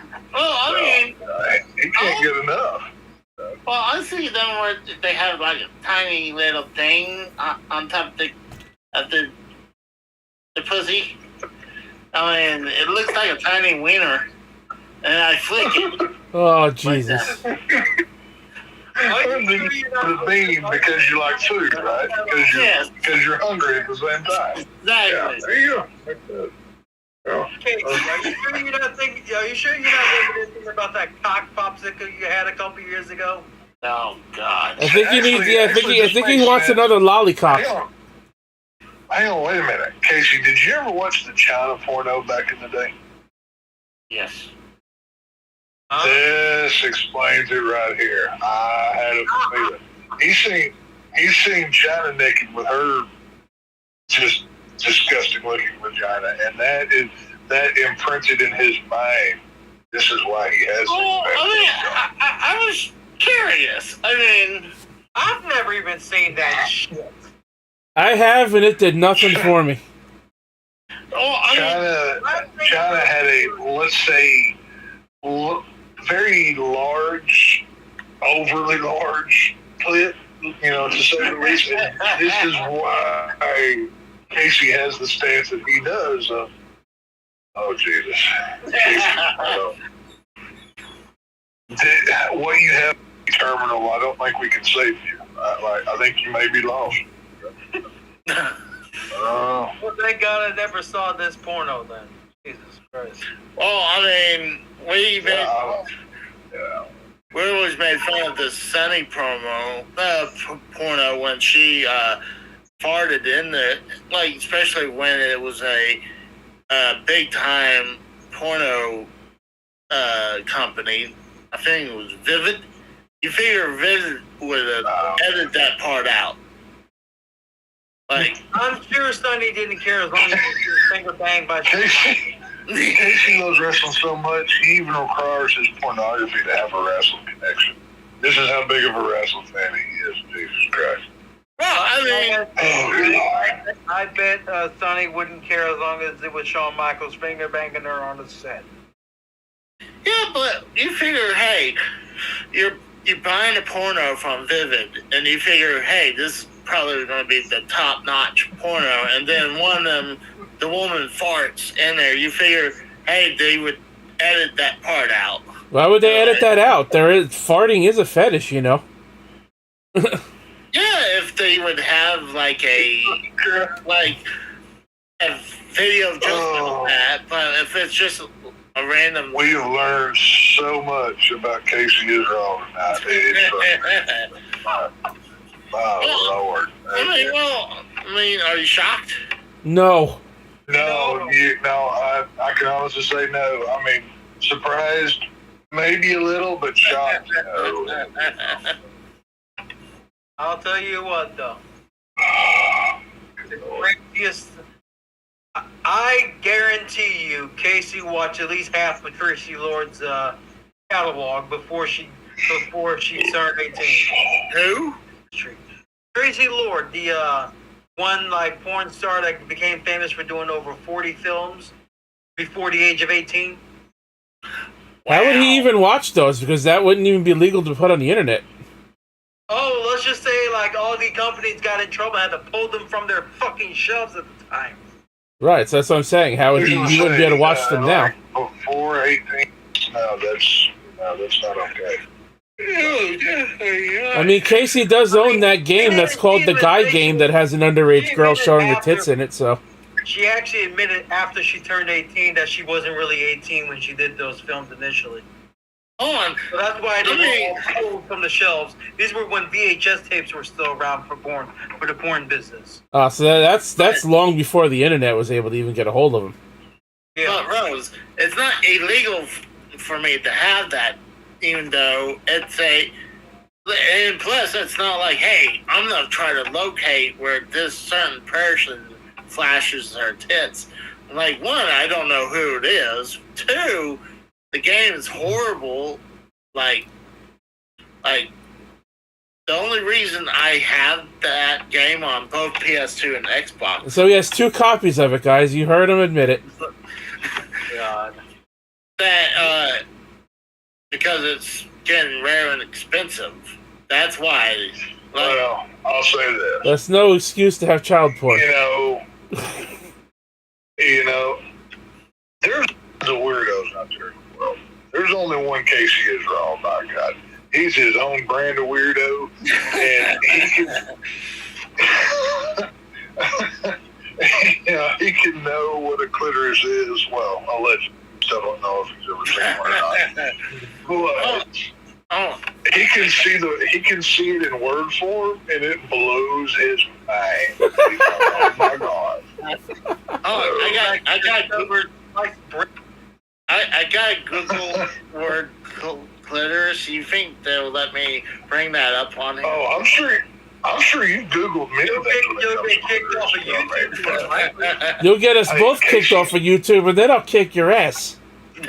Casey, I've seen what your Twitter likes are. I know what kind of stuff you're into, buddy. This is nobody's secret.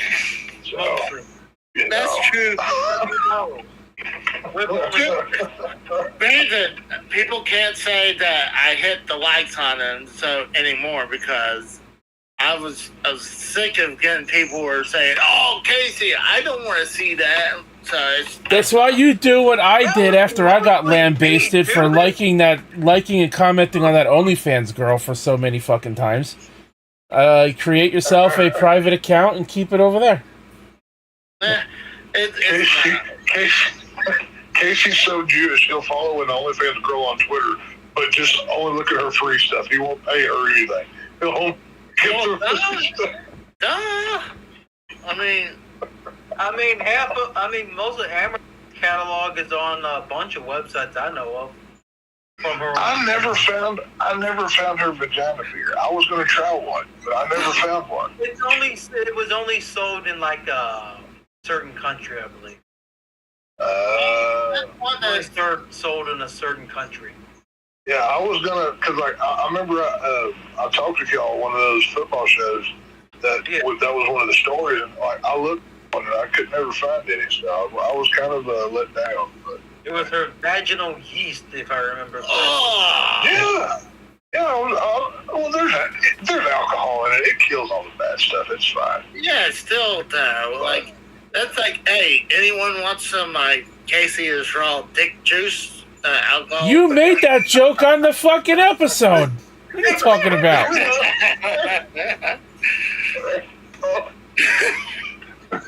Word for fucking word, no less. Now, okay, I have to ask. No, I don't. Now, I don't want to ask, but I have to. What does dick juice constitute? Is it cum? Is it What is the dick juice that makes? Oh, I mean, no, I wouldn't shoot my semen in it. I just put my dick in. I just put my dick in the bottle, swoosh it, the alcohol around, and then bam, it's dick juice. So you want to rip off? Burning feeling on your crotch. So you want to rip off where Cronin was calling the cran when he claimed to have stirred it with his dick. So you're going to. So I can imagine there's like a factory, right, with an assembly line with open containers. Yes. You would be pantsless, and you would just be teabagging these drinks one at a time as they come down the assembly line. Is that how you do it? Exactly. I mean, Okay. it's a hard job, but someone has to do it. I don't think somebody has to do that, Casey. I think you're just making that up. Well, I mean, I don't want to be like one of those assholes, like God, that one woman that was selling her bath water for $30. That was fucking Belle Delphine, and then some idiot drank it and got sick. Yeah. Alternative idea here, Casey. Instead of doing them one container at a time, why not like go to a gigantic vat of this liquid and put it in there and stir it also? Any part of that liquid comes out is already Casey's dick. That is a brilliant idea. I need to bring that up to the next. Well, see, something like that, he would end up having to swim in it, and knowing him, he would probably end up shitting in it, and then you get Casey shit juice. Somebody gets a bottle and there's a chunk at the bottom or something. See, I'm gonna have to talk to my business partners at the next business. That ain't a worm at the bottom of that bottle, Tex. Either way, this is one last thing I will say. You want to order a China bottle? is the original She-Hulk. Never forget. What? China is the original She-Hulk. Never forget. Yeah, I agree with that. There was an actual She-Hulk movie where China played She-Hulk. Oh, we gotta see if before she died. Like years before she died. And now is this a superhero movie? Yes, a B-level superhero movie. I thought it was China playing She-Hulk. Let's look that up. It was on Netflix a couple years back. That's all I even know about it. I've never heard of this movie. Me neither. It's literally called She-Hulk. But it had China playing. Yeah, there it is. Here, I'll bring it up. Give me a second. I can bring it up here. More realistic than that. I didn't think China did any movies that were... Hold on. This one says She-Hulk XXX, China as She-Hulk. So it's a porno. That's what I want. Fan film. Because that looks like a porno. That's a fan film. Okay, go to just Google, like, don't pull up images, but like links so we can like see like a film production or something. A film production. All right. Click news. Just click all. Like, he's on Bing. I forget sometimes. Or whatever you're on. You know what Google it, mate. Search Start was vivid as She-Hulk. Okay, it was a parody of Okay. So it was a pornography. Okay. That makes sense. Okay, Casey, don't look any further, please. You'll get us in trouble. They're going to say, yeah, go ahead and lop that off. We need to be done with that one. It was in 2012, really?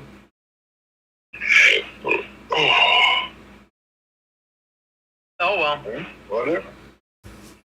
All right, boys. Well, I hate to leave a good party early, but I'm going to have to get out of here. I've been on here longer than I expected to be anyhow. But well, at least you considered this a good party, Tex, which means we did all right tonight. I thought I would hop on, and I couldn't let Casey get away with talking about flicking the bean and clitoris that much without, and Casey clicked off of his own string. What a fucking idiot. Wow. Instead of closing the tab, he closed the whole fucking browser. Always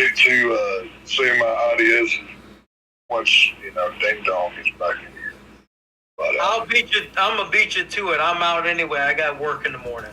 Deuces. All right. There we go. Oh my lord. See you later, there, Kratos. So this was a technically not a triple simulcast, but you had your channel, you had Casey's channel, and 2 members of the Harsh Truth on here. So it was an all around big production tonight. That's pretty cool. Yeah. So, you guys derailed the show so much I couldn't get to my final topic. what was your final topic? We were going to talk about the U.S. government signing the bill to ban TikTok in 9 months if China doesn't sell it. Oh yeah, I think that's a lot of political stunt. I mean, it is an election year after all, and I mean, hell, Trump even talked about doing that whenever he was president. I don't know if you remember that. Actually, the article I have actually references the time Trump tried to ban it himself. And it says on here, yeah. Trump tried his own ban, tells the young people to blame Biden. So Trump now is just taking the fact that he tried doing this himself 4 years ago and is now saying, oh, Biden, it's all Biden's fault. So me calling it a political stunt would be accurate then, because they're both using the same weapon against him, and he kicked himself off. God damn it, Casey! What are you doing, you dillhole? There he is. I was having some internet. It's almost like anytime I bring something sketchy like that China thing, I started having internet issues. Yeah, because they're probably watching you, and that's a bad thing. Because my internet just kicks everything off, and like it happens. Casey's a grown man with kid filters on his own internet that kicks him off and everything. Either that, or he's got really good fucking internet to the point where they watch what he's doing, and if he gets on something they don't like, they kick him off. Casey's got safe search set up on his own computer because he knows where you're at. It's like, hey, do you want parental control? Parental controls, Casey. Yeah. Activism. I was going to say, what does paranormal have to do with any of this? So that's a different. But. No, but it was weird because it just stopped. Like it just kicked me off, and then I looked up and I saw my stream on my TV was buffering too. So that's the second time Ed's done that today. Oh, by the way, Casey, I want to say thanks for giving LTS top billing by putting it first on the thumbnail. Oh, like I said, I don't know how y'all didn't call this Less Than Raw. That would have been the perfect name. I was thinking of calling it like Less Than Raw, or Saturday is Less Than Raw, or... Yeah, I mean, make an amalgamation of the names however, Saturday is Serious, or Less Than Raw. I mean, do whatever you do with it. But yeah, I was thinking of something like that all week, and then I just never got around to pitching the idea. Yeah, and plus I didn't ask for the font until like 2 hours before the show because I woke up from a nap and I was like, oh, I need to get ready to do this. Or because Casey or Saturday is Raw uses the old Raw squared logo, right? Yeah. Take that squared logo but put Less Than Serious inside of the block, so it would have been nothing, something out of that. You could have done something like that. But to Rose, to touch on your point while Casey was kicking himself off, how fitting is it to derail a show with all of the former derailed guys? That kind of fits. Like, it was definitely unexpected as hell too. And Frank in the chat, Frank just in the chat like the old days, just berating us in the chat because that's just what he always did. Right. This is what I'm saying. Like, I mean, you've got 4 former derailed guys. What do you expect? I mean, this is kind of how things were. It is what it is. But either way, I just wish, not that Drew would do it again, but like I just wish like maybe Frank would do it once a month or something. I mean, I try to carry the torch from Drew to keep something alive because it was mine and Casey's idea. Casey's kind is that not what this show was tonight? I mean, Casey's kind of holding it down with the Saturday is Raw thing. I mean, it's not as, it doesn't have like good co-hosts because you get different people every time, but basically the same thing. I mean, I try to come on every Saturday to simulcast, and when I simulcast, I'm playing a game while contributing to his show at the same time. So, I can't do it every Saturday. I can do it every once in a while. That's why That's why I decided to do LTS every 2 weeks and move it away from every week because I knew I would get burnt out on it every week. Well, dude, I can't. I'm not even there every Tuesday and Thursday for the movie stuff with my schedule. So I can't. I mean, life is only getting more expensive and complicated. So you gotta live. You can't do YouTube stuff. You know what I mean? Yeah. But I mean, hell, Monday I didn't get home till like almost 9 o'clock at night. You know what I mean? But it's one of those things. But it is what it is. I would like to be able to do more with the movie stuff than I do as much as I used to, but I just don't have the time anymore. With work and kids and life and everything else, it's hell just trying to get any hangout time. You know what I mean? I'm taking away hangout time with my old lady to just do this because it's been so long since I've got to do it. But well, that's why I understand. I always understand, like the same thing with Drew when I told Drew, it was like even when he was on Cronin, I was like, dude, you're burning the candle more than on both ends, like on three ends, because he was, he has his own job, he has family, and he has his channel, and then he was working with Cronin multiple times a week.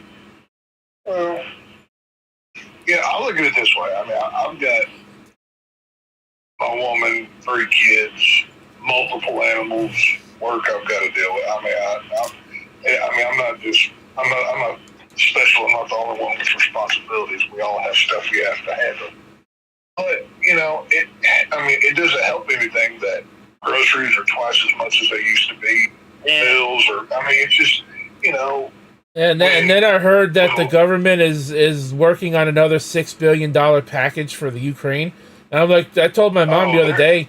They're doing whatever they can to give all of our money to the freaking Jews in Ukraine. I told my mom the other day when she told me about that. I'm like, I didn't hear anything about that. I'm like, you know what? I said, if they do that, I said, pretty soon the fucking dollar ain't going to be worth the paper it's printed on. Our country's being overrun with all kinds of garbage. We are broke. We have no money. And we are fighting to give billions of dollars away that we do not have. Yeah, dude, I went to the gas pump the other day. I put in $10 in gas. I didn't even get 3 gallons. Dude, our fucking gas prices in New Jersey went up like 40 cents in a week. Oh, gosh. I put in $10. And I got like 2.876 gallons or something. Yeah, I believe it. Yeah, I was infuriated. I was livid. The gas out here went from like $2.91. Like the closest gas station was like 3 miles up the road from me. It went up from like $2.91 like a week or so ago, and I think 2 days ago it was $3.35. I think it's been like $3 ish around here for a while. Yeah, but to go up freaking almost half a dollar in a week is fucking insane. Dude, Casey and I live in the land of gas. Natural gas, oil, all of it. Yes. Gas is always cheaper down here. Cheap gas right now is $3.30-something. It's ridiculous. Like gas prices should not be what they are down here right now. It has gotten to the point where it's like, okay, I've got $10 for gas. This has to last me 3 days because I can't afford it anymore. For me, it has gotten to that point. Like, it's gotten bad. But and what's even worse is we're living on less than we used to. Like when we go to the grocery store to buy food, right? We're buying more generic and less. We're not buying more. We're buying less but paying more. But, we're all screwed here. So. Yeah, I always find it funny how they raise the prices, but you don't get more. They raise the prices, and they either make it smaller. They either make the packages of what you're buying smaller, or they stay the same, but the prices go up. They'll raise the price, but tell you at the same time the cost of living has not gone up. This is what they do. It's ridiculous. No, the cost of living definitely gone up. Like, I have a buddy who lives in these apartments who has a 2-room bedroom. Like, he's paying as much as I am right now because I came in later on. And he's probably about to pay $1,000, where I'm paying about $800. So he's paying $800 for 2 rooms. Well, I only have 1 room. And he'll be going up soon. And it's just ridiculous. I remember back then, $500, you could get a pretty okay apartment. Now, you can't even get that. You have to pay like $7,000 to $1,000 even. Shit, that's all. Let me tell you something, Casey. Where I live, when we first moved into the place I've been living for 12 and a half years now, the rent was $9.89 a month. Then they lowered the rent all the way down to like 7 something. Yeah. And they consider what we have is considered apartments, even though they look like houses, and we consider them townhouses, even though they're called apartments. They're called like a townhouse, or but they're not. But they're not that big, like so they're like a little bit bigger than what you would think a typical apartment is. Yeah. But so they lowered the price down. I think the lowest it ever got was like $785 or something. And then they gradually every year started raising it back up.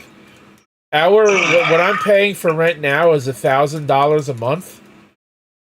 For 2 bedrooms, 1.5 bathrooms, but the bathrooms are so small you could barely change in them, let alone shower. The bedrooms you saw, you see it. You've seen how small my bedroom is. When I'm on camera, you could literally see my whole bedroom behind me. That's how big my room is. It's fucking tiny. Well, and this is all part of the plan of. Wait! No, this ain't the whole story, Tex. Where what they did was the complex where I live. If you're a new lease, like a new tenant, you have to pay full price. They raised the rent all the way up to $1,300 a month. And if you were to see what I'm living in, Tex, you would say, no way is that worth $1,300 a month. And that's the price that people moving in have to pay. For $1,300 a month here, that's a house payment for a month. That's not an apartment rental. Yeah, if you were to see, Tex, what I live in, you would say that's not worth $1,300 a month. My brother is paying like about $1,500 a month for his mortgage, and he's got a full ranch, 3 bedroom, 1 full bath ranch. But his house ain't all that big either. Yeah, I'm good. Around here, I think $1,200-$1,300. That's a pretty good apartment. Like, that's like probably top-notch apartment around here. Not where I live. Where I live, you would definitely say it's not worth what I'm paying, even. If y'all want to go down a funny rabbit hole of research, look up Agenda 2030. You'll start seeing phrases like "you'll own nothing and be happy," and I believe it. How they lower the standard of living, which we're dealing with right now, and all of these things. Just like I said, look up Agenda 2030. It's not a conspiracy. People look it up, but it is what it is. So, but either way, Casey's back now, and I didn't want to leave Rose by himself, but I'm going to get off of here and go spend some time with my lady. So I will see y'all later. I guess Tuesday to watch us talk about a movie assuming Frank and I are both off work to do it, but don't count on it at this point. So, you know, it is what it is. Well, I appreciate both of you guys coming on. It was definitely a bonus to have you guys on there. So yeah, that's what I was saying. We had the Rose Gaming, Casey Israel, and the Harsh Truth all represented. So you know, we're all holding it down. Mm-hmm. Well, I'm probably going to be wrapping up too. So yeah, I want to cover the TikTok ban video article real quick. Which I'm not going to read the whole thing. Only read like the couple paragraphs off of it, like the first couple. Yeah. Talk about it for about 5 minutes and call it a fucking night. See you, Tex. Yeah, that's fine. You know, I should move. Let me see if I move us around. There we go. Now we're on the right side. Because I was on because you're on the less than serious side. I'm on the Saturdays Raw side. There we go. There we go. I fixed it. All right. Well, real quick, Casey, I know we've gone on for 3.5 fucking hours already. But I want to cover this TikTok article real quick about the government signing the bill to ban it. Like I said, I'm not going to read this whole thing. I'm only going to read a couple of paragraphs out of it, and then we'll talk about it for a few minutes and get the fuck out of here. Okay. So let's see. So this was as of April 24th, which was only a couple of days ago. Tucked inside the sprawling $95 billion national security package President Joe Biden signed on Wednesday is a provision that could ban TikTok, which is an important catch. It won't happen before 2024 election because it won't, because ByteDance, the Chinese company that owns it, has 9 months to sell TikTok. Otherwise, then it will be banned if it's not sold. So 9 months from April 24th is January 24th of next year. TikTok, which boasts 170 million American users, will remain a force throughout the campaign, providing a platform for candidates to reach predominantly younger voters. And you know they knew what they were doing with not wanting to ban this sooner. So that's hypocritical, right off the bat, Casey, that they want to ban TikTok, but the presidents want to use it as a platform to get fucking voters. That's some hypocrisy bullshit right there. Honestly, I don't think he's going to win anyways. I mean, he has done nothing except cause a lot of problems. And I'm a Democrat saying that. And I'm not even really, like, full-fledged Democrat. Like, if I was going to vote in the last election, I would have voted for Trump. And because at least Trump had some good things that happened. The economy was doing good. Like, Trump would call out bullshit while, like, I feel like we're being pushed over with Biden as president. Yeah, he hasn't done shit for this country. Honestly, I didn't care for Trump either, but I think he was a much better fit for this country than Biden. Yeah, gosh, when Biden, one of the first things he's done is, like, cost that pipeline to end. And yeah, he shut down the pipeline, and he freaking, like, started undoing some of the deals that Trump had in place. And then if you notice, that's when the fucking, a year later is when the fucking Ukraine war started with Russia. But,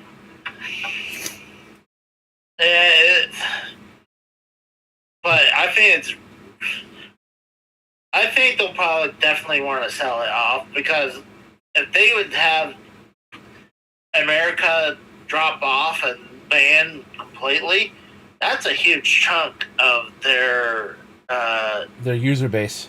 Yeah, user base.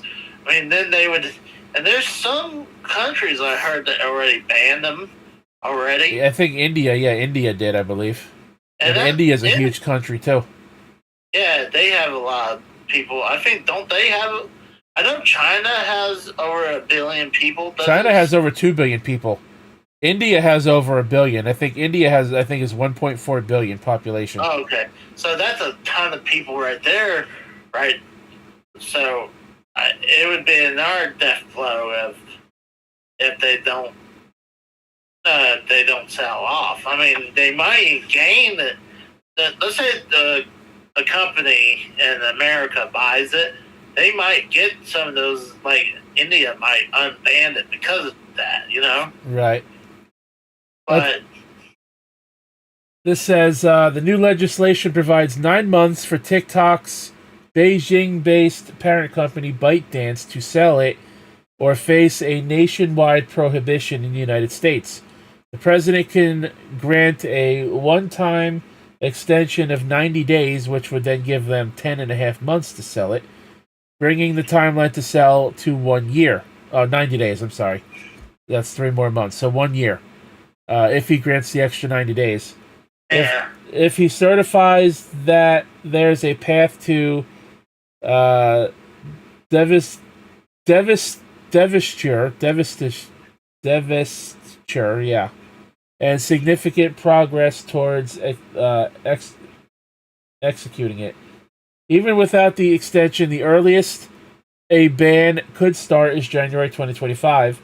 With the extension, it would be April 2025. With TikTok threatening legal action, the matter could get tied up in the courts for even longer, which means, again, that ban would automatically be put on hold until the court cases are done. So even with this being signed, we could possibly still have TikTok for another at least 2, maybe 3 years even, before this ban could even take effect. and I mean, honestly, I don't go on TikTok, and they're already being combated by YouTube Shorts, anyways. So it's just a matter of time that they'll probably be. I wouldn't doubt it. Watch, X might have a thing like that eventually. They're the only ones I think that doesn't. Facebook and Instagram have Reels because Instagram's owned by Facebook. Yeah. Snapchat has the Snaps, which they've actually had long before TikTok. But they've just improved upon it. They've improved on their technology with that. YouTube has Shorts. So everybody pretty much has their own version of it by now. What about Twitch? Twitch doesn't, no. I wouldn't doubt maybe they'll do something in the future. But this says here, this is a shift from an earlier House passed bill that included a 6-month window that could have triggered a TikTok ban before the November election. This was changed again because the presidents and the campaign, they want to use TikTok to advertise their campaign to people to try to get more voters, which again is hypocrisy because they want to use a platform they want to ban to try to win re-election, which I think is bullshit. Oh, it is bullshit. It's definitely hypocritical too, like you said, because I mean, like we want to ban this, but I'm gonna use it as a platform though too. You know, I'm like, it makes you not look good either way. You know, like, I mean, is there potential that China could be doing something shady behind it? Yeah, but I mean, any country could be. I mean, come on now. Do you fully trust our government not to be doing some shady bullshit? Because I don't. no, definitely not. Every fucking government is doing some bullshit and illegal shit they shouldn't be doing, but they get away with it because they run the country. Well, remember the whole thing with the Xbox One, with the Kinect, and they're like, oh, that thing could be recording us and reporting it to the government or something like that. Like, and to the point where, like, they didn't think about that when... Xbox actually came out at one point and said that the government approached them or some shit about making it so that the Xbox Kinect could capture and track people and stuff while they're using it. And that's one of the reasons Xbox finally got rid of it. Plus, it was a flop anyways. Yeah, it was a flop. I mean, they tried, like, the 360 Kinect was considered one of the more successful add-ons, minus the Sega, up there with the Sega CD. But didn't work great though. I mean, so they're like, hey, it was a hit for the Xbox 360, so we'll make it where it's mandatory on the Xbox One. And that's another reason why it would cost $100 more, because you're paying $100 for that fucking thing. And then it was just, but everyone was afraid that Xbox was going to be recording you wherever you're doing while you're sitting there waiting for it to say Xbox, you know? And then, like, for me, like, if they're going to want to record me while I'm doing, like, if I'm just jerking off, hey, I hope they enjoy watching me jerking off. Like, but like I'm not doing anything in here illegal, so like I'm not too worried. But I also don't want them to be like, see the red light on the connect, and it's like, oh, they're recording me now, you know? That's why some people nowadays, like, on laptops or cell phones, don't put a piece of tape over the camera because they don't trust it, you know? Yeah, and obviously, like I said, the Xbox has finally decided to get rid of it, not just because it was a flop, but because the government was trying to use them to track people through the Kinect, which is shady as fuck. Yeah. Anyways, let's see. To finish this up real quick, the election was definitely something conveniently addressed by the new deadline. Gee, I wonder why, as we've already stated. Since a democratic source close to the issue. Other Democrats are assuring voters that ByteDance would sooner sell TikTok than risk a U.S. ban, which I think, like you said, probably would happen. TikTok ain't going away. There is no more capitalistic entity than an organization controlled by the Chinese Communist Party. They're going to sell it, said Senator Tim Kaine Diva, a member of the Armed Services Committee, who faces re-election this fall. Voting people will go on their TikTok tomorrow and they'll still have it. And then the day after that, they'll still have it. And the day after that, they'll still have it. Adding that the only difference is it would be American owned. If you like it, you're going to keep it. In endorsing the revised TikTok bill, Senate Commerce Committee Chair Maria Canrell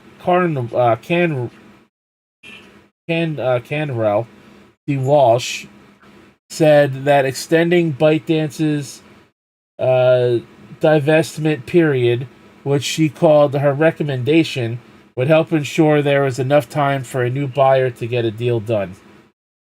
Who do you think might be up for to buy it? I mean, maybe Google? You know, Google has YouTube and YouTube has Shorts.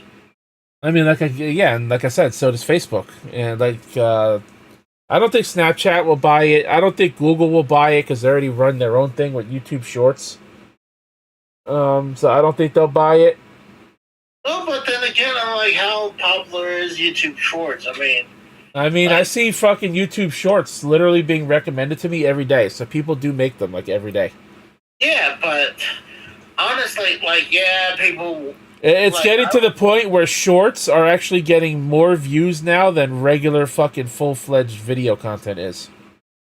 See, I can understand because people get burst of entertainment. For me, you get to watch a split second something funny, and you watch it again, and probably watch it for a third, fourth, or fifth time. But to me, I feel like if you're doing that, you shouldn't count towards how many times you watched it over and over and over right there. Because then, that's like if I'm going to start just watching my own content over and over and over just to get it up there, you know? Well, you can't watch. I don't think you can watch your own content. You could do that and get one view, for sure. I don't know. Yeah, but I think if YouTube catches on that the view count is up because of the person that uploaded it, I think they don't count them. I think they'll eventually they take them away. But anyways, let's see. Just this little last bit here. TikTok gave no indication that it would consider divesting, with a spokesperson saying in a statement, "This unconstitutional law is a TikTok ban, and we will challenge it in court." And I'm not going to read the rest of this because it just goes on. It's actually another fucking 2 pages. I'm not going to read the rest of it. But yeah, so TikTok, the government signed it to be banned as of Wednesday. It has 9 months, but it should have had 6 months. But the government and the Democratic Party knew what they were doing, and they made sure to make sure that it won't get banned potentially until after the next president or the current president gets reinaugurated in January of next year. And that's, of course, like we said, it's going to get held up in court, which is going to suspend the ban deadline to sell. Biden can give a 90-day extension, which would give another 3 months. So I have a feeling we're going to have TikTok regardless for at least another couple of years. Oh, at least 1 year. Unless they keep, holding it up in court, then yeah. Well, yeah, they can. And as long as the court case takes, they're going to have to suspend it. They're going to have to suspend the ban to sell it, or the time to sell it once, during the court case. Yeah. So if the court case takes a year, then that year gets added on to the amount of time they have to decide to sell or not. And then if the Chinese company somehow wins in U.S. court, good luck with that. Then obviously TikTok just won't get banned, period. I just don't. To me, I don't care because I don't watch TikTok. I watch YouTube Shorts here and there. I'll watch a couple, maybe not every day, but I'll watch 1 or 2 here and there. Yeah. But I don't go out of my way to watch them. No, I'm more. I prefer watching full-fledged videos. I hate, honestly, watching a less than a few minute video. Especially if I want to lay down and go to bed, I like to find stuff that has long. Oh yeah, when I go to bed, I fucking put on rerun fucking episodes of AVGN, the full seasons that he re-uploaded. Yeah. That are 3 or 4 hours long. I'll put that shit on because I know I'll fall asleep long before that's over. Yeah. And I won't have to keep getting up and looking for another video to watch. Yeah. Or let's say I'm just sitting on the couch editing something and I can listen to something. I'll have a lineup. So, for me, I can understand shorts, but, I don't just look at shorts every day or all day long. Speaking of which, I'm going to upload a YouTube short tomorrow. I got another Miku figure that I picked up yesterday from Hot Topic. I'm going to do a YouTube short on, and hopefully this one will get back over the 1,000 view mark. But yeah. Anyways, so I don't care about TikTok. I don't fucking use it. I don't use fucking Reels. I don't use Snapchat. I don't fucking like I said, I don't use YouTube Shorts all that much. And let's be honest, even if it gets banned, people are going to find a way around it anyways. And still use it. Or they'll find another fix, Something else will blow up instead. They would literally have to incorporate the ban so that VPNs can't get around it. Yeah, that's a great point. The VPNs are definitely one of those things people uses for to watch content that not allowed in Netflix, where not some of the rights would be not here but over across the pond, and you can watch whatever that's on Netflix over there. So, I'm not sure how it works with the WWE network, though. But those VPNs, and like you said, they would have to block it through that too, and that might make it harder for the government to block it. Well, I want to say, I apologize for anyone watching who wanted the TikTok discussion, or at least, us to get into it. We weren't expecting Frank and Tex to come on for almost 2 hours. That was fine. And we just let them go because it's always a treat when they're on, and we weren't going to get in their way. We basically let them take over the show because, like I just said, it's always a treat when they come on. So exactly. TikTok, in the end, I don't give a fuck if it stays or goes.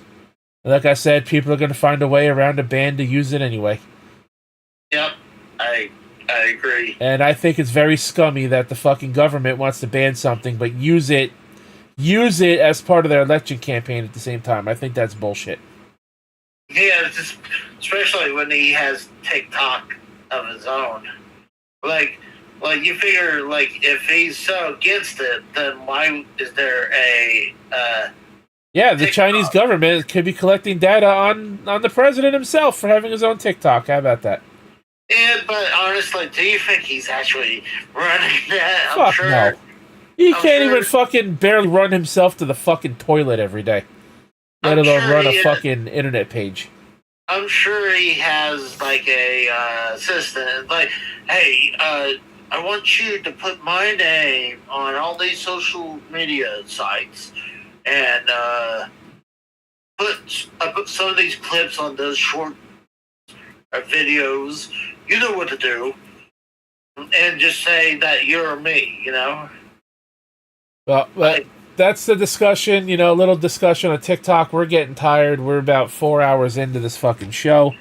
Just about. We're literally 5 minutes away from 4 hours. So, Casey, I know we're simulcasting here, but I guess you could still go first and plug your shit. Yeah, let's see what I got. I'm actually in the middle of editing this game for the Switch. I gotta be careful the way I say it. It's, I think it's called Hyrule,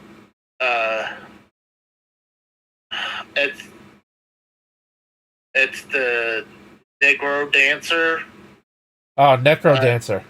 Yeah, but with the Legend of Zelda gameplay. Oh, okay. I did about under an hour gameplay on that, but I did this one that's for the Sega Mark III is Fantasy Zone 2. I played Mega Man 3 on the Game Boy. I played Fantasy Zone 1 on the Sega Mark III. This one was a viewer's choice, was DuckTales 2 that I played the Famicom version. This video I did, it has my logo on there where I did an unboxing with a championship. Then I did a viewer's choice on a Super Nintendo game of The Lion King. By the way, I'll never do a Disney 16-bit Disney game again because copyright. Really? They struck it? What, for the music in the game? They didn't strike it, but they put a claim. Yeah. That's what I meant. They claimed it. But 8-bits, I never had a problem, but the whole 16-bits, it's too close to the real thing. That's fucking lame. I played the European version, and I think that's the only one I actually had. And played a European version of the International Cricket is a European NES game. And then I've been doing some streams. I've been playing on my Nintendo Famicom Mini right here that's been hacked with 1,000 games on it. I've been doing some games play streams. And then whenever I do some arcade streams. So, Well, at least you're not using that fucking Casey's fucking restaurant logo anymore. oh yeah. Well, I have better logos than now. My best friend made a lot of like the one I currently have. That's in the top right corner. I use that a lot of times because one, that's transparent. Two, it's just I think it's the best logo I have on hand. But that is it on my end.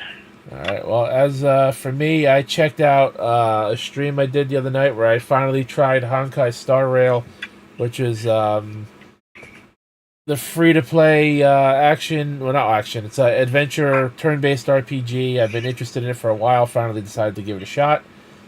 I liked it. It's pretty good.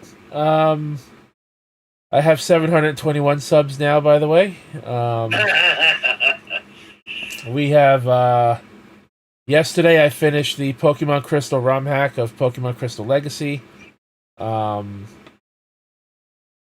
did Monday Night Horizon on Monday. I'm not streaming on Tuesdays anymore because it's just not worth it for my channel. I get no views on Tuesdays.